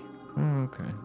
Well, I don't think that all the fucking training I've been through was just to protect you from pirates. This is true. Very valid. Anyway, ship. There's two of them. Who's the bigger one? As you look over, you only see the bigger one, as it seems that yours was taken by the tide in the night. Oh shit! I gotta do insurance on that. Did you not? The anchor. You dropped the anchor, right? I did. I did drop the anchor. They told me to drop the anchor. I did that. Okay. Well. Who are you trying to convince, me or you? Can I do a history check to see if I did in fact drop the anchor? I'll let you roll percentage. Okay.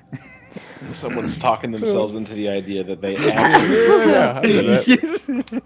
I did do this, right? Nah. 62. Yeah, Oh. you're lying your ass off right now. You totally did No, not I drop totally any did. sort of anchor. I talked to Everett about, get the rigging together. I'm going to drop the anchor. Then I totally dropped the anchor. I did not forget about it and grab my stuff and then look out into the sea. That's what I did do that. Yeah. By the way, in this campaign, inside deception amongst the party, all that is back on the table. So you guys don't have to RP against each other and just like blatantly drag it out. You can make rolls and things against each other now in this campaign. We're back to the OG roll set, so. Yeah, I mean, well, it's fine. You've lost an entire ship. Well, it wasn't a big ship. I mean, ship is a That's a stretch. We're that's a stretching relative ship. term. Yeah. So thin there. But so you have a ship though. So it's quite impressive. Yeah. Well, thank you. Everyone is welcome aboard. Oh, that's the Oleander. lovely to hear. And I will for sure drop the anchor whenever we get to where we need to go. Don't worry, I will drop the anchor for us. There's Okay, if you insist. well, I guess we should return to the ship and set sail. Yes, but as we're doing that, will someone explain Where? Wamps to where we going? and what that was? Yeah, it's a good. Yeah, Yeah. I agree. Okay.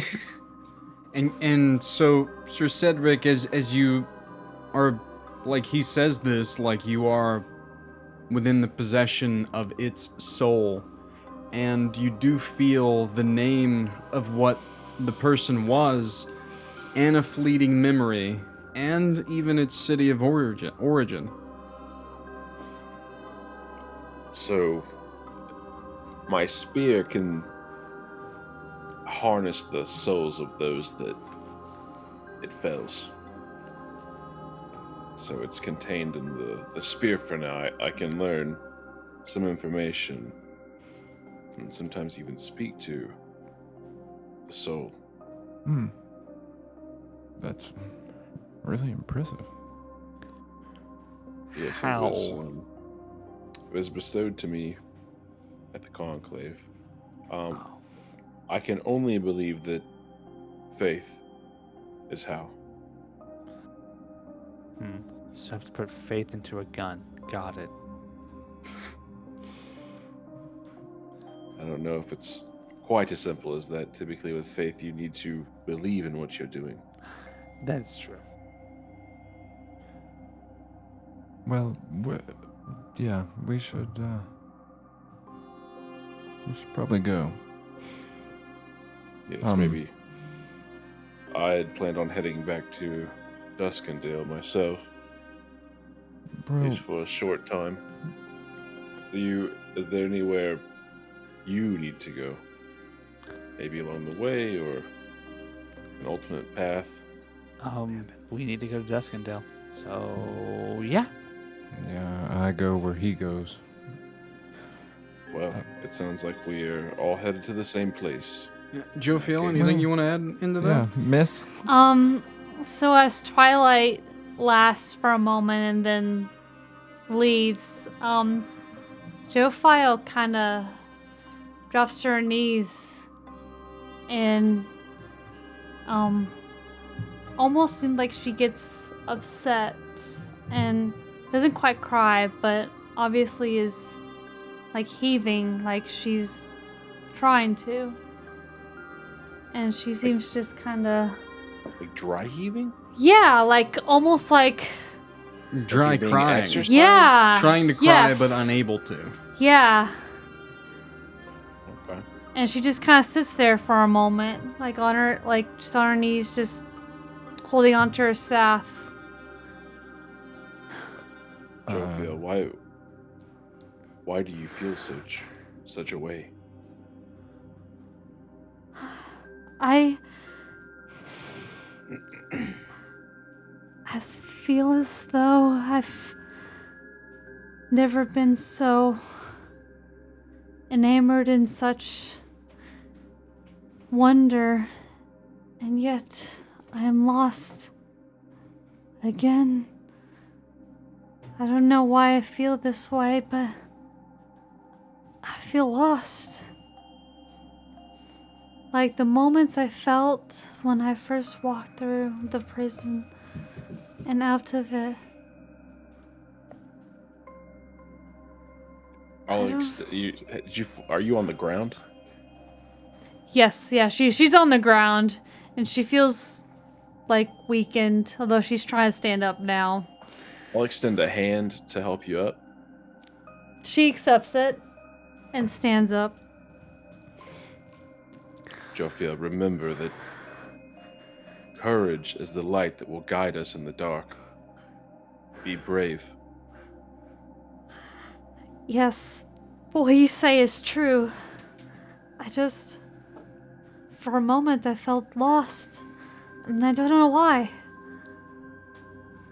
For a moment I felt glory and power and light, and the moment it was like it was the peak of the mountain, and it was lost on me.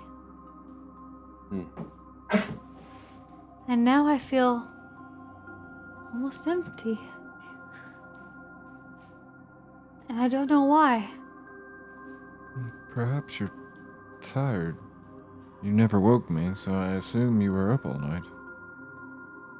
I was. Though my body just kept moving like it should have been. Like it did not need rest. Like it did not need food. Maybe now it does. I'm not so sure of that. I feel like I should know what it feels like to be tired.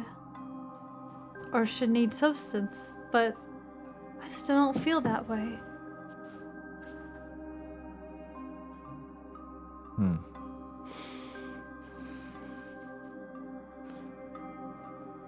Jophiel, might you follow me on a journey? I believe that restoring your faith will fill the void within. You might be right. I feel like there's something missing. Like a void. And I should feel voidless, for I am devout. I know that. Even though I don't know many things now, I know that I am devoted. And I shall follow you. For you held my staff, though I don't remember it being mine.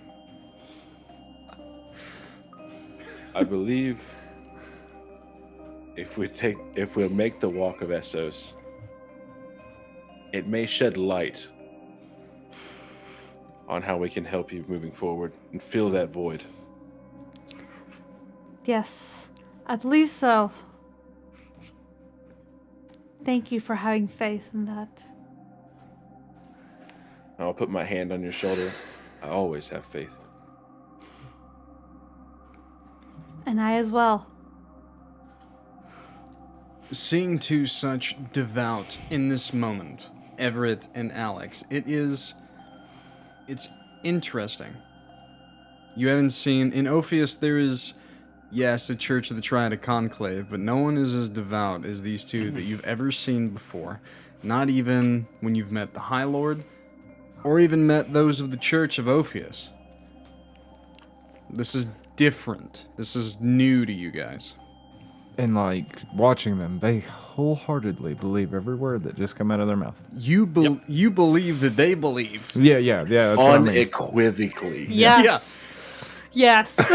Yeah. Like none of that was just a show for one or the other. Oh no. And then at the back of your minds, both of you are still like, what in the fuck was that Yeah. thing? So someone needs to explain. Yeah, we were two newcomers into a Catholic church. Yeah. Like, what is any of this? Oh my god, yeah. But to solidify the point, Yeah, walked into the Vatican. Alex, You ever been to a Catholic funeral? Alex Dawnkeeper, you feel as though this is what Caelim's been guiding you toward. And maybe that barrier between you and innovation and knowledge and divinity, maybe that gap is what he was guiding you toward to conquer. And then you seem to be some sort of guiding light, Mr. Whitlock. Or a guiding blade. More like a guiding shield. To protect that of which seeks knowledge of the divine.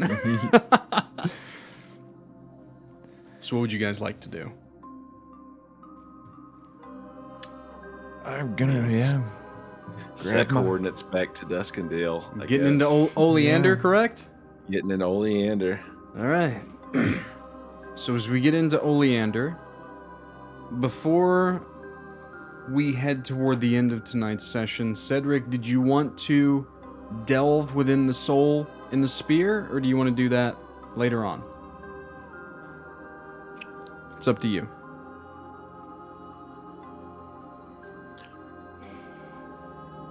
I'll take a quick dip. Quick dip? A quick Well, dip. with a quick dip, then I'll allow you one of 3 questions then. You can either garner the name, the most recent memory, or the city of origin of the soul.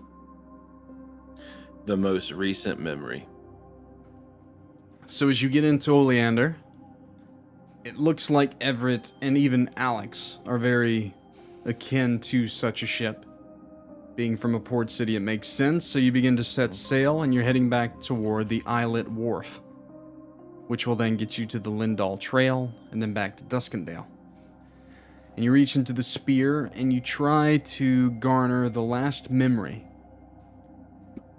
Beginning of the campaign, Mr. Cedric, you get this one for free.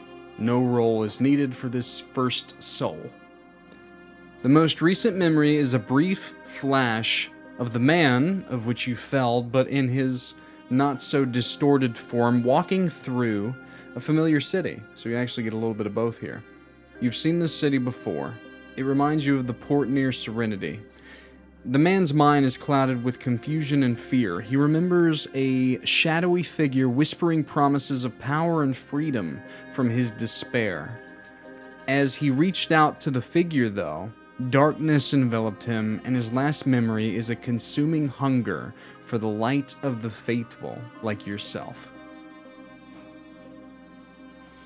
And your eyes kind of flash gray as you attune and dig into the spear and the memory of the soul, and then it goes back to your normal iris color as you are now setting sail across the bay of the Fringe Lands. Any other RP before I force a very interesting roll on you guys?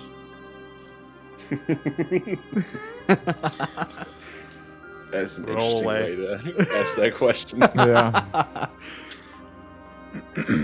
I think that I'm probably all set. Gotcha. So, what I need... Yes, Jophiel? She was just as I guess, I assume we all board this ship. Yes. She would just take in the fact that there's multiple crew, I assume crew members working on it. No crew members. Oh, how big of a ship is it? 8-person slender ship called the Oleander. And there's It's only just a one the 4 of sail us with, yes. currently? Okay. Yeah, it only needs one person. A single person can use the sail and get to where they need to go. Oh, okay. It seems to almost be beckoned by the wind, as if whatever direction Mr. Sir Cedric wants to go, the wind seems to push it in that way. And the more people that there are to actually use the, what do you call them? Rigging. Not the Or rigging. wait, the- what? Sails. Oars. It has the oars. It has 8 Oh, yeah. oars on it as well. That's It's very slender, Spartan-esque It's a bummer. ship. There is rigging and everything, but it's just it can be expedited. Yeah. The more people that aid in this kind of air of faith, the quicker it can go. So I guess the only thing she would do would be just go towards the back of the ship, so like the opposite of where it's sailing to, Sure. and probably look where she was just at, which would be the crest Yeah. And Cedric Gore. of Yeah. Cedric Gore, and in a way of making sure that she's trying her best to remember now, like it's like almost haunting her now that she's kind of had a high of what Twilight feels like, and how she's obviously forgotten things that she doesn't remember. So she's trying to make sure she remembers what has happened to what she should remember. Essentially, like she's very not lingering, but like trying to remember. Would you like to roll to see if you can remember?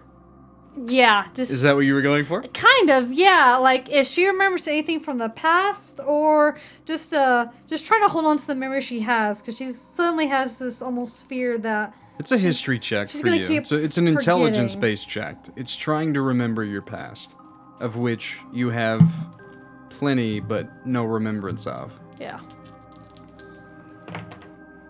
81.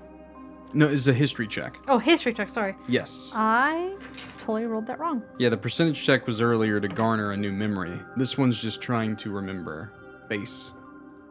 15. 15's the DC. Oh. As you are sailing away on Oleander toward the bay, toward the islet wharf, actually, you can now see on the shoreline leading up to the crest footsteps of Twilight heading toward the crest. And now you are going backwards along that path. You sense that you have walked all the way there, and that was your destiny's end. And now you are retracing your steps back through time. And then I would verbalize without really like looking at anyone or making a drawing attention that I would say I was there.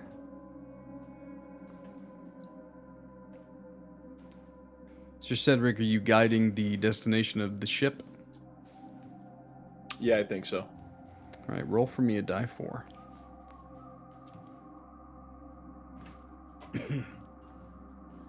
One. That's kind of nice. As you head along the inner bays, back toward the islet wharf, a pod of playful dolphins appear alongside the ship. Their leaps and dives are very mesmerizing in sight. They seem to be almost guiding the ship through safer waters and around jutting rocks and things. Do you embrace this, Sir Cedric? I think it's a good sign. I do. I would like everyone in the party before we end tonight's session to roll for me an animal handling check. Let's go. I know it's an Not odd request. proficient. What an interesting turn of events. So, no one's a ranger or druid, right? No. I'm just curious what you Not guys here. can get. 18 plus 0 is 18. Oh boy. Damn! It's a 22! What's up? Go ahead. 18, 22. Did you lose your dice? Yeah, her fucking tablet ate it. I got 11. Yeah, that's. You should have kept the tablet roll. Yeah, probably. That's a 7. Okay, and? Alex? Oh, 11. Okay.